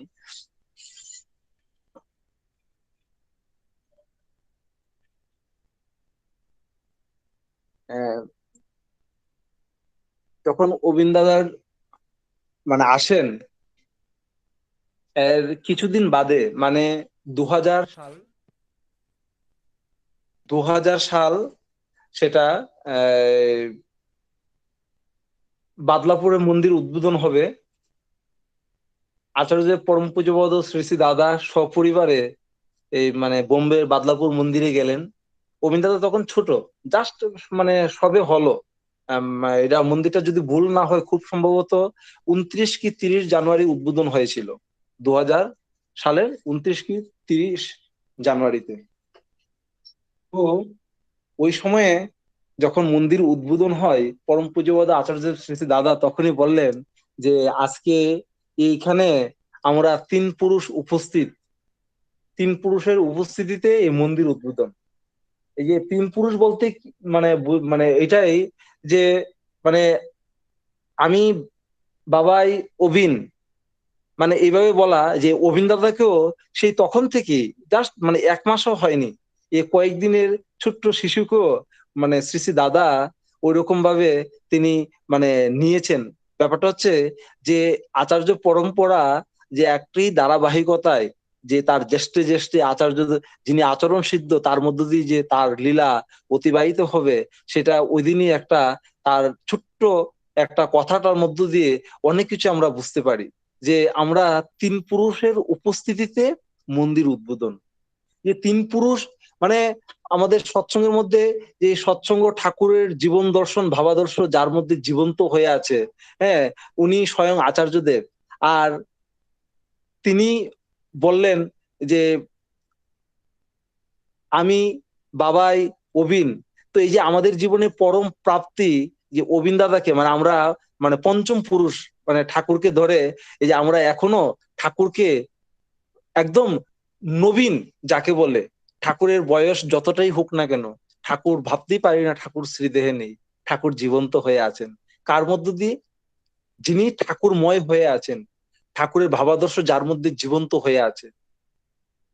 ঠাকুরকে আমরা যখন যে রূপেই মানে ঠাকুরের মানে তাকে মানে স্বচক্ষে দেখতে পাইনি, এখানে আমরা যারা আছি মানে শ্রদ্ধেয় ঠাকুরের সভাপতি ঋত্বিক রাইসের জেঠু উনি ওনার সৌভাগ্য হয়েছিল দর্শন করেছিলেন, কিন্তু ঠাকুরের যে কি রূপ, তার বৃদ্ধ বয়সে কি রূপ হতে পারে আমরা দেখিনি। শ্রী শ্রী দাদার সঙ্গ করলে তার সান্নিধ্যে গেলে আমরা বুঝতে পারি, উপলব্ধি হয় আমাদের যে ঠাকুরের কি রকম, ঠাকুরের ইয়াং মানে রূপটা কিরকম ছিল, ঠাকুর কেমন ভঙ্গিতে চলতেন, ভঙ্গিতে কথা বলতেন, তার চাল চলন কথনই কেমন ছিল, পূজ্যপাদ শ্রী শ্রী বাবাই দাদাকে দেখলে বা তার সঙ্গ করলে বুঝতে পারি। এখন আমরা পরম পূজ্যপাদ অবিন দাদার সঙ্গ করলে বা তার সান্নিধ্যে তার সঙ্গে কথোপকথনে বুঝতে পারি ঠাকুরের কৈশোরী বয়সটা কেমন ছিল, ঠাকুর ছোটবেলায় কেমন ছিলেন। আমরা তো দেখিনি, যারা ঠাকুর দর্শন করেছেন এখনো যারা জীবিত আছেন তারাও কিন্তু ঠাকুরের বাল্য জীবনটা দেখেননি, কিন্তু অবিন দাদার সঙ্গ করলে তার সান্নিধ্যে গেলে বোঝা যায় যে ঠাকুর বাল্য অবস্থায় কেমন ছিলেন, এই 15-20 বছর বয়সে বা 25 বছরে কেমন হতে পারতেন ঠাকুর, আমরা অবিন দাদার সঙ্গ করলে বুঝতে পারি। তো ঠাকুর যুগ যুগ ধরে ঠাকুর এভাবেই জীবন্ত হয়ে থাকবেন। আমাদের যে সামনে যে তার যে রেতধারা তিনি রেখে গেছেন, যে ইষ্টগুরু পুরুষোত্তম প্রতীক গুরু বংশধর, রেত শরীরে সুপ্ত থেকে জ্যান্ত তিনি নিরন্তর। তিনি জীবন্ত হয়ে আছেন প্রতীক গুরুর মধ্যে। প্রতীক গুরুকে তার বংশে তার রক্ত সবার মধ্যে আছে, যা তার পরিবারের, কিন্তু প্রতীক গুরু একজনই যিনি ঠাকুরময় হয়ে আছেন, তার মধ্যে ঠাকুর জীবন্ত আছেন। তার প্রতি আমার নিষ্ঠা আনুগত্য কৃতি সম্বেক, তাকে ভালোবেসে চলবো, তার প্রতি কোনো রকম যুক্তি থাকবে না, কোনো প্রশ্ন থাকবে না, কোনো রকম মানে অবিশ্বাস্য কোনো ব্যাপার থাকবে না। তার প্রতি আমার যতটা নির্ভরতা থাকবে, যতটা বিশ্বাস থাকবে, ততটাই আমি ভালোভাবে উপলব্ধি করতে পারবো, ভালোবাসতে পারবো বেশি করে। তো জীবনে আমরা অনেক কিছুই অর্জন করতে পারি আমার কর্মক্ষমতা দিয়ে, আমার অনেক দক্ষশীলতা সবকিছুর ব্যাপারে, কিন্তু পরম শান্তি পরম তৃপ্তি একটা জায়গাতেই আছে, যিনি পরম স্রষ্টা সর্বশক্তিমান, যিনি এই জগৎকে দয়া করে সৃষ্টি করেছেন এবং আমাদের নিত্য প্রয়োজনীয় যা যা লাগতে পারে সেগুলো তিনি দয়া করে আমাদের সঙ্গে রেখে দিয়েছেন। আমার কোনো কিছু চাইতে লাগে না, চাওয়ার আগেই যেন আমি পেয়ে বসি। তিনি কত কিভাবে আমার মাঝে ধরা দিচ্ছেন, আমার কাছে মানে আসছেন, আমাকে কেমন করে চলতে হবে, কেমন করে কি নিয়ে বাঁচতে হবে, ওইসব ব্যাপারে আমাকে মানে আগের থেকে যেন তিনি সাজিয়ে রেখেছেন। কিন্তু আমি ভাবি কি, আমি আমার কর্মক্ষমতা এগুলো পেয়েছি বা করছি। তিনি দয়াশীল।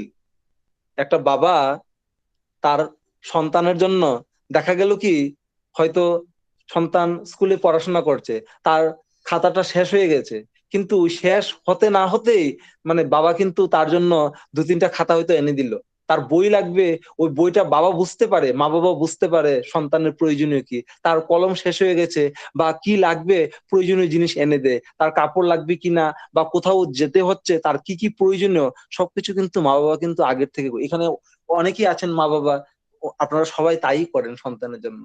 তো আমরা কি ওইটা গভীরভাবে বুঝতে মানে ভাবতে গেলে কেমন হয় যে যদি ভাবি যে ঠাকুরের বেলায় তার সন্তান তো আমরা, তিনিও আমার জন্য আমাদের সবার জন্য ওরকম ভেবেচিন্তেই রেখেছেন। যা যা যা যা আমি ভোগ করছি, যা যা আমি খুব সহজে পেয়ে যাচ্ছি, সবগুলো তিনি দয়া করে রাখছেন। এবার কিছু কিছু ক্ষেত্রে আমি খুব সহজে হয়তো কোনো কিছু পেতে পারি না, কারণ একটাই, হয়তো আমার করার মধ্যে কিছুটা ত্রুটি ছিল, তাই হয়তো হতে পারেনি। আর তিনি এমনই দয়াশীল, মানে এমনই দয়া মানে করেন, মানে আমার পারগতায় আমাকে উত্তীর্ণ হতে হবে। মানে ঠাকুর এমন না, পূজ্যপদ শ্রী শ্রী বাবাই দাদা বলেন যে আমি এমন ঠাকুর চাই না যে মানে সবকিছুই এমনিতেই হয়ে যাবে কোন কর্ম ছাড়া, যে আমি যদি পড়ে যাই, যে আমাকে বাঁচার পথ দেখাবে, কিভাবে আমি পড়া থেকে বেড়ে উঠতে পারবো, নিজের তাগিদে নিজে ভর দিয়ে নিজেই নিজের প্রচেষ্টায় আমি উঠতে পারবো, দাঁড়াতে পারবো, যে আমাকে দেখাবে শিখাবে, ওই এমন গুরু আমি চাই। তো ঠাকুর হলেন এমন, আমার করার মধ্য দিয়ে আমার উত্তীর্ণ হতে হবে, আমার পারগতাটার জন্য বেড়ে ওঠে। তিনি আছেন, যেমন একটা বাচ্চা শিশু যখন হাঁটতে শিখে বা চেষ্টা করি, মানে ওর হাত দুটো ধরে আমরা কিন্তু চেষ্টা করছি হাঁটানোর জন্য, যাতে করে এক দুটা স্টেপ দিতে পারে, এগিয়ে যেতে পারে। কিন্তু কখনো কখনো আমরা কি করি, আবার হাত ছেড়ে দিই, যাতে করে সে আবার হাত ছেড়ে দিয়ে কিন্তু গুটিয়ে রাখি না, কাছাকাছি রাখি, যদি পড়ে যায় আমি কিন্তু ধরে নেব বাচ্চাটাকে। তিনি ঈশ্বর আমার জন্য এরকম, তিনি ছেড়ে দিয়েছেন, আমি আমার পারগতায় আমার কর্মক্ষমতায় যেন আমি বেড়ে উঠি, বাড়তে পারি, এগিয়ে যেতে পারি। তিনি আছেন, যখন আমি পড়ে যাব তিনি আমাকে ধরে রাখবেন, ঠাই তিনি দাঁড়িয়ে আছেন আমার পেছনে, আমি বুঝতেই পারছি না। কিন্তু কখনো কখনো আমরা ভুলে যাই, যখন পারগতায় উত্তীর্ণ হয়ে গেছি বা হয়ে গেছে, বাহ আমি নিজে করেছি, অহংবোধ চলে আসে, কৃতজ্ঞতা স্বীকার করতে হয় যে যা হয়েছে, যা হচ্ছে, যা হবে, সবটার পেছনেই তোমার হাত আছে, তুমি দয়া করে তুমি করাচ্ছ, আমি নিমিত্ত মাত্র। আমার সাধনাই নেই তোমার দয়ার কথা পরিবেশন করা, আমার সাধনাই নেই তোমাকে ভজনা করা, তোমার পূজা অর্চনা করা। কি আছে জীবনে? আমি কি, আমার তো কোনো যোগ্যতাই নেই যে তোমার কাজ করছি, বা আমি আমার কর্ম জীবন নিয়ে বা সংসার হয়ে সংসারের মধ্যে আমি আছি, তুমি দয়া করে আমাকে সুযোগ করে দিয়েছো। তাই সবসময় ভাবতে হয় যে এই ঘর সংসার পরিবার পরিজন যা কিছুই আছে সবকিছু তোমার দয়াতে পেয়েছি, আমি একমাত্র তোমার সেবক, আর এই সবকিছুর মালিক তুমি, তোমার হুকুম পেলে আমি সবকিছু করব, ওরকম ভাব নিয়ে চলতে হয়। হুকুম পেলে করব মানে তিনি তো করেই রাখছেন, আমার ধ্যান ধারণা দিয়ে, আমার বোধ বিবেচনা করে কোনটা ভালো কোনটা খারাপ আমি চেষ্টা করব।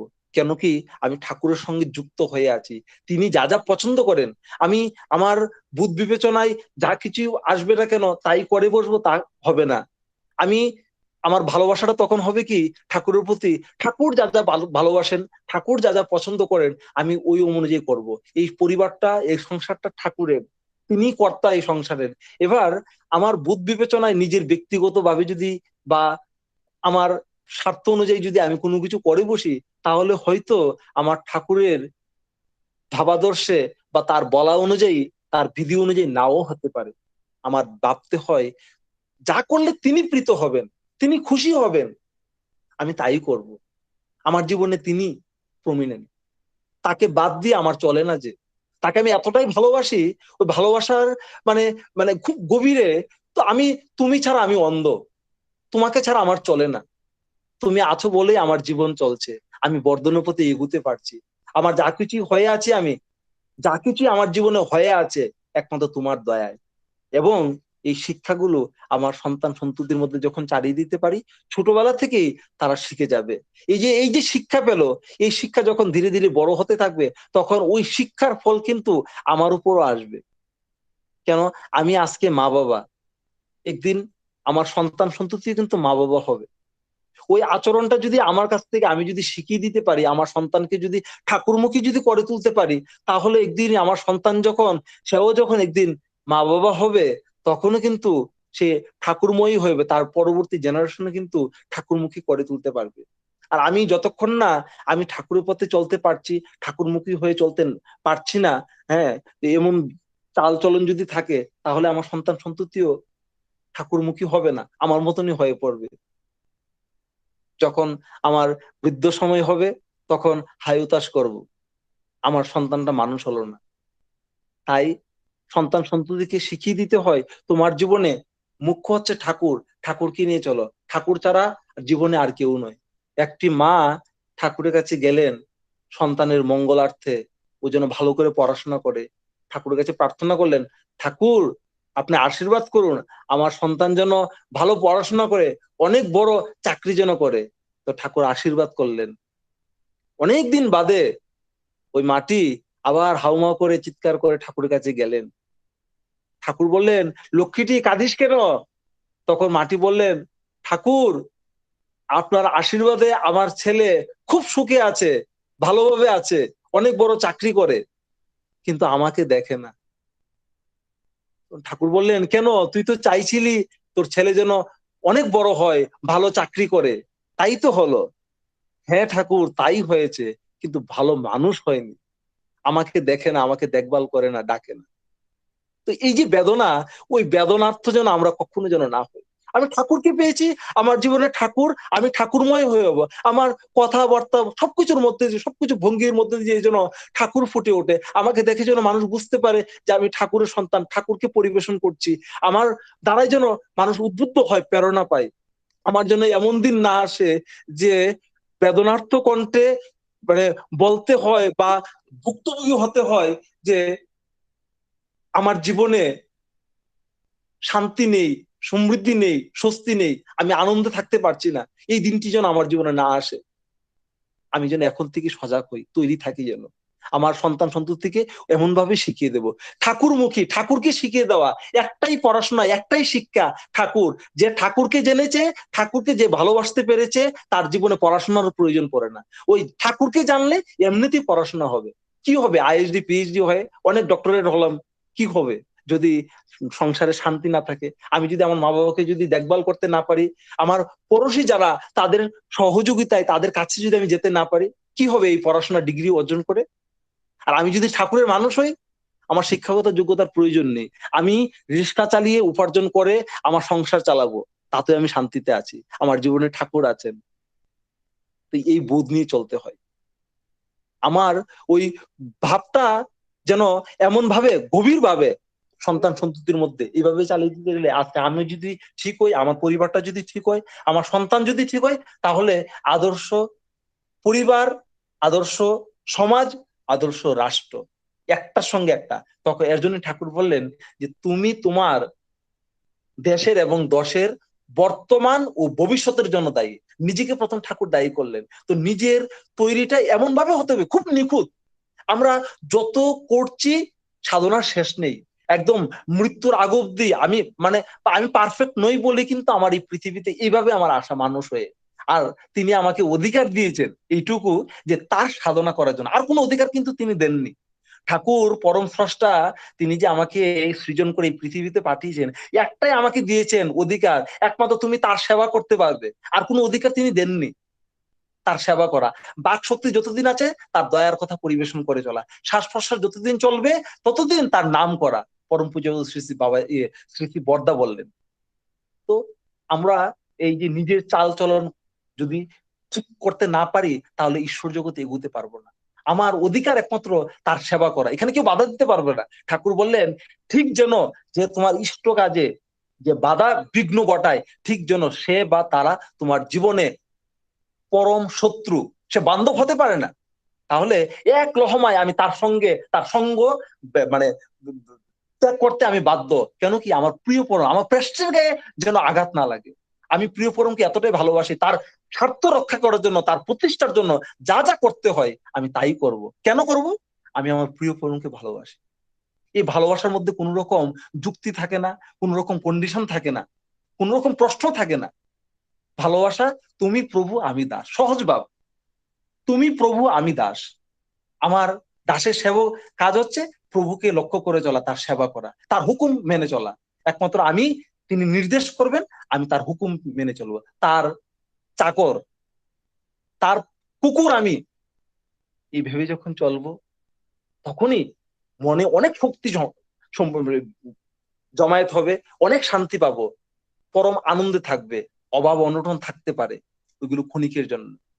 কিন্তু যার জীবনে চিরকাল শান্তি আনন্দময়, তার জীবনে অভাব কি? অভাব মানে কি? ঠাকুর বললেন চাওয়াটা না পাওয়াই দুঃখ, কিছু চেও না। তা আমি ঠাকুরকে, আমি কোনো কিছু চাইবো না, আমার অভাবও হবে না, দুঃখ হবে না। আমি চাইতে যাবো কেন? আমার লক্ষ্য থাকবে তাকে।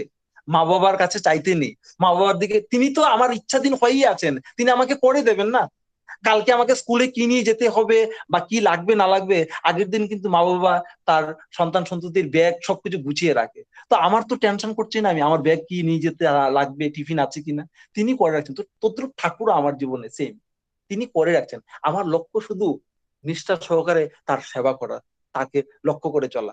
শিষ্যের কর্তব্য গুরুকে লক্ষ্য করে চলা, আর গুরুকে লক্ষ্য করে চলা, এই যে ডেডিকেশন, আমার তখনই সম্ভব হবে আমি যখন ধ্যান হয়ে চলবো। আমার জীবনে যখন যখন তিনি মুখ্য হবেন, আমি যখন নাম দেন একদম নিখুঁত ভাবে আমি করার যখন চেষ্টা করব। এইভাবে করলে নিজের জীবনটা সুন্দর হয়, চারিত্রিক বৈশিষ্ট্য সুগঠিত হয়। নামের মধ্যে অনেক শক্তি থাকে। ঠাকুর বললেন যে নিষ্ঠা সহকারে একদম খুব গভীরভাবে নাম দেন করলে অনেক কিছু আস্বাদন করা যায়। নিজে যে আমাদের যে মানুষ সমাজবদ্ধ জীব, আমাদের অনেক ত্রুটি থাকে।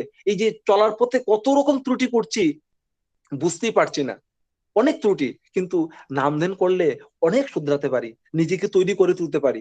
তাহলে এই যে এই জগৎ এখন বর্তমান পরিস্থিতিতে একটাই মানে অস্ত্র আমার হাতে, হাতিয়ার, আমি সবসময় নাম করব, নাম করব, নাম নাম নাম, নাম ছাড়ার। এই যে যখন এই নাম যখন অভ্যাসে পরিণত হবে, তখন নিজের, আমি নাম দেন না করতে চাইলেও আমার মনের অগোচরে যে অবচেতন মনেও সেই নাম কন্টিনিউয়াস হতে থাকবে। আমি যখন এই অভ্যাসে পরিণত হব, আমি নাম দেন করার মানে বসতে পারছি না, আজে বাজে জিনিস আমার সামনে ধরা পড়ছে, বা ব্যস্ত চলায় ফেরে আমার নাম হচ্ছে না।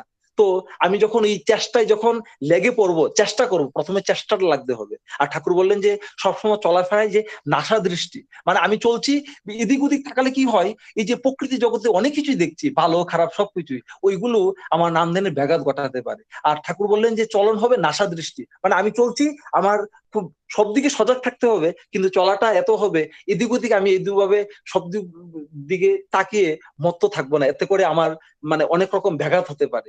নাসা দৃষ্টি মানে আমি চলছি একদম মানে নাকের দিকে তাকিয়ে তাকিয়ে হাঁটবো, এমন ভাবে অনেক অভ্যাস করে নিলে চলা সম্ভব হয়। আর নাম করব, ওই নাম করতে করতে করতে যখন অভ্যাসে পরিণত হবে, তখন দেখা যাবে কি কারোর সঙ্গে কথা বলছি, কথা বলতে বলতে নিজের ভিতরে সেই নাম অটোমেটিকলি অবচেতন মনে নাম হচ্ছে। কখনো দেখা যাবে যাদের এরকম অভ্যাসে পরিণত হয়ে যায়, দেখা যায় আমি মানে চেতন মনে আমি নাম করছি, ঠাকুরের বীজ মন্ত্র জপ করছি, হঠাৎ করে আমি কোনো একটা কাজে মত্ত হয়ে গেলাম।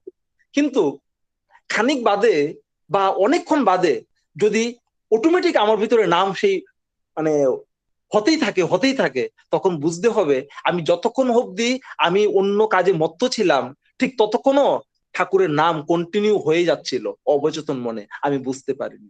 নাম ধ্যানের এমন একটা গুণ। আমি যখন ধ্যানে বসি, ধ্যান করছি আর চেষ্টা করব সেই নামটাই, যেই নামের জপ করছি ওই নামের মাহাত্ম্য কি, রস কি, ওই নামের মধ্যে ডুবে আমি রস আস্বাদন করব। আমি যদি ওই নামের থেকে যদি দূরে সরে যাই, তাহলে নাম মাত্র হয়তো কয়েক ঘন্টা ধ্যান করলাম, কিন্তু কার্যে হবে না। অনেকে হয়তো বলে যে নাম ধ্যান করছি, কোনো পরিবর্তন আসছে না। সময় লাগবে, আমারও এটা হয় না, আমিও চেষ্টা করছি। ওই চেষ্টাটাই সাধনা, চেষ্টাটাই সিদ্ধি লাভ করে দেবে।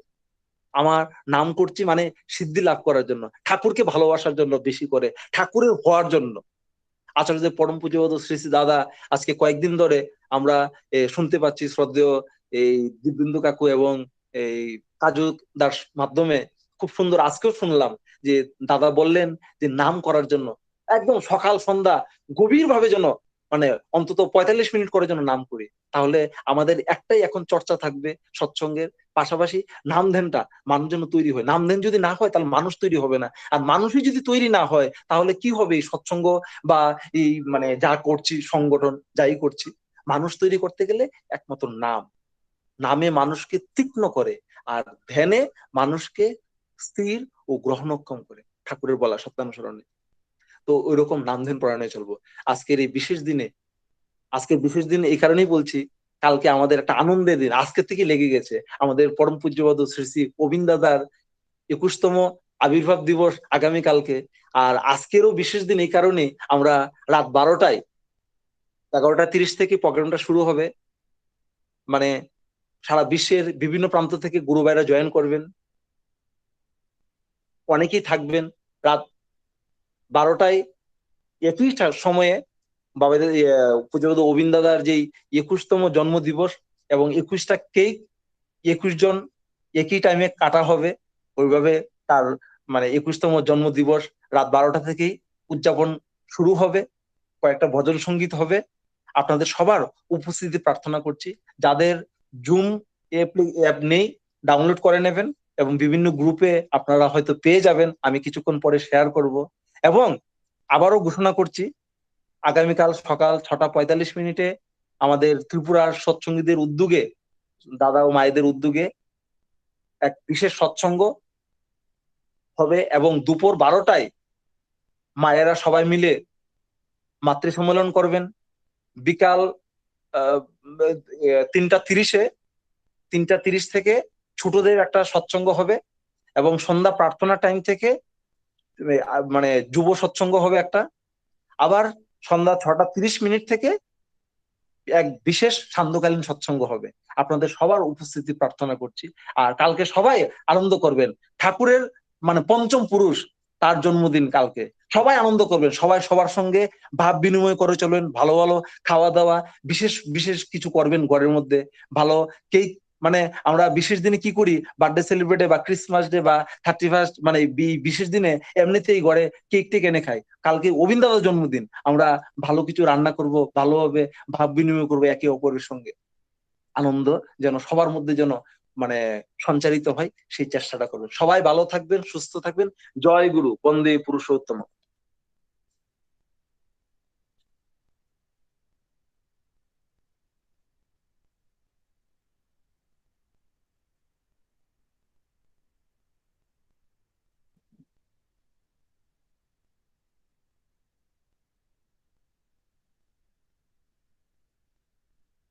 এখন জয় রাধে পরিবেশন করবেন সুজিত দা। কি আছেন সুজিত দা?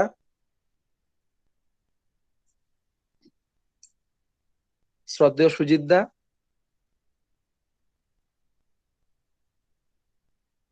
দাদা সুজিত দা মন্দিরে পূজা টাইম হয়ে গেছে তো, পূজা করতেছে। পূজা আছে, পূজা মন্দিরে। জয় গুরু।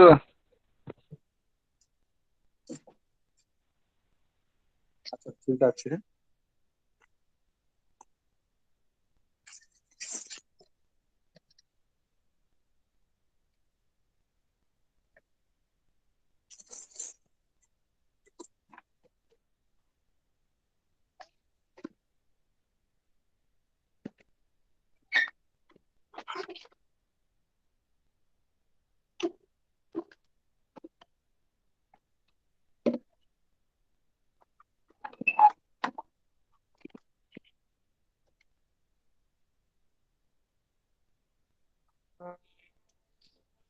জয় রাধে রাধে, কৃষ্ণ কৃষ্ণ গোবিন্দ গোবিন্দ বল রে। জয় রাধে রাধে, কৃষ্ণ কৃষ্ণ গোবিন্দ গোবিন্দ বল রে। রাধে গোবিন্দ গোবিন্দ গোবিন্দ গোবিন্দ গোবিন্দ বলে সদা করে। জয় রাধে রাধে, কৃষ্ণ কৃষ্ণ গোবিন্দ গোবিন্দ বল রে। ছাড়ো রে মন কপট চাতুরে, বদনে বলো হরি হরি। হরি নাম পরম ব্রহ্ম, জীবের কর্ময় ধর্ম কুকর্ম। ছাড়ো রে, জয় রাধে রাধে, কৃষ্ণ কৃষ্ণ গোবিন্দ গোবিন্দ বল রে, ছাড়ো রে মন ভবের আশা, অজপা নামে করো রে সারা দে গোবিন্দ নামেতে, বদনে লইয়ে নয়ন নিরে সরা, বাসরে জয় রাধে রাধে, কৃষ্ণ কৃষ্ণ গোবিন্দ গোবিন্দ বলে, রাধে গোবিন্দ গোবিন্দ গোবিন্দ গোবিন্দ গোবিন্দ বলে সদা, ডাকরে জয় রাধে রাধে, কৃষ্ণ কৃষ্ণ গোবিন্দ গোবিন্দ বলো রে, ছাড়ো রে মন কপট চাতুরি, বদনে বলো হরি হরি হরি বল, হরি বল হরি বল হরি বল, हरि बोल हरि बोल हरि बोल हरि बोल हरि बोल हरि बोल हरि बोल हरि बोल हरि बोल हरि बोल हरि बोल हरि बोल, हरि नाम परम ब्रह्म जीवेर মূলময় ধর্ম তো কর্ম, ছাড়ো রে জয় রাধে রাধে, কৃষ্ণ কৃষ্ণ গোবিন্দ গোবিন্দ বল রে, ছাড়ো রে মন ভবের আশা, অজপা নামে করো রে সারা বল, রাধা বল রাধা বল রাধা বল, রাধা বল রাধা বল রাধা বল রাধা বল রাধা বল রাধা বল রাধা বল রাধা বল, রাধা বল রাধা বল রাধা বল রাধা বল, রাধে গোবিন্দ রামতে বদনে লইয়ে নয়ন নিরে সদা, বাসরে জয় রাধে রাধে, কৃষ্ণ কৃষ্ণ গোবিন্দ গোবিন্দ বল রে, রাধে গোবিন্দ গোবিন্দ গোবিন্দ গোবিন্দ গোবিন্দ বলে সদা, তারপরে জয় রাধে রাধে, কৃষ্ণ কৃষ্ণ গোবিন্দ গোবিন্দ বল রে, জয় রাধে রাধে, কৃষ্ণ কৃষ্ণ গোবিন্দ গোবিন্দ বল।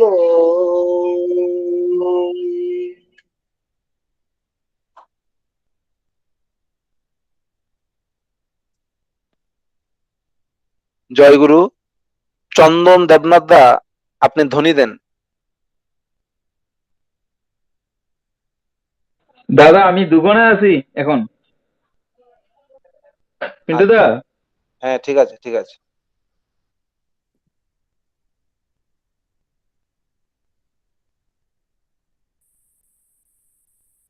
বন্দে পুরুষোত্তমম, বন্দে পুরুষোত্তমম, বন্দে পুরুষোত্তমম, পরম দয়াল পরম প্রেমময় শ্রী শ্রী ঠাকুর অনুকূল চন্দ্র জি কি জয়। পরম দয়াল পরম প্রেমময় শ্রী শ্রী ঠাকুর অনুকূল চন্দ্র জি কি জয়। পরম দয়াল পরম প্রেমময় শ্রী শ্রী ঠাকুর অনুকূল চন্দ্র জি কি জয়। পরমারাধ্যা জগৎ জননী শ্রী শ্রী বর্মা কি জয়। পরমারাধ্যা জগৎ জননী শ্রী শ্রী বর্মা কি জয়। পরমারাধ্যা জগৎ জননী শ্রী শ্রী বর্মা কি জয়। পরম পূজ্য পাদ শ্রী শ্রী বরদা কি জয়।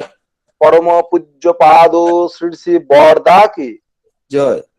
পরম পূজ্য পাদ শ্রী শ্রী বরদা কি জয়।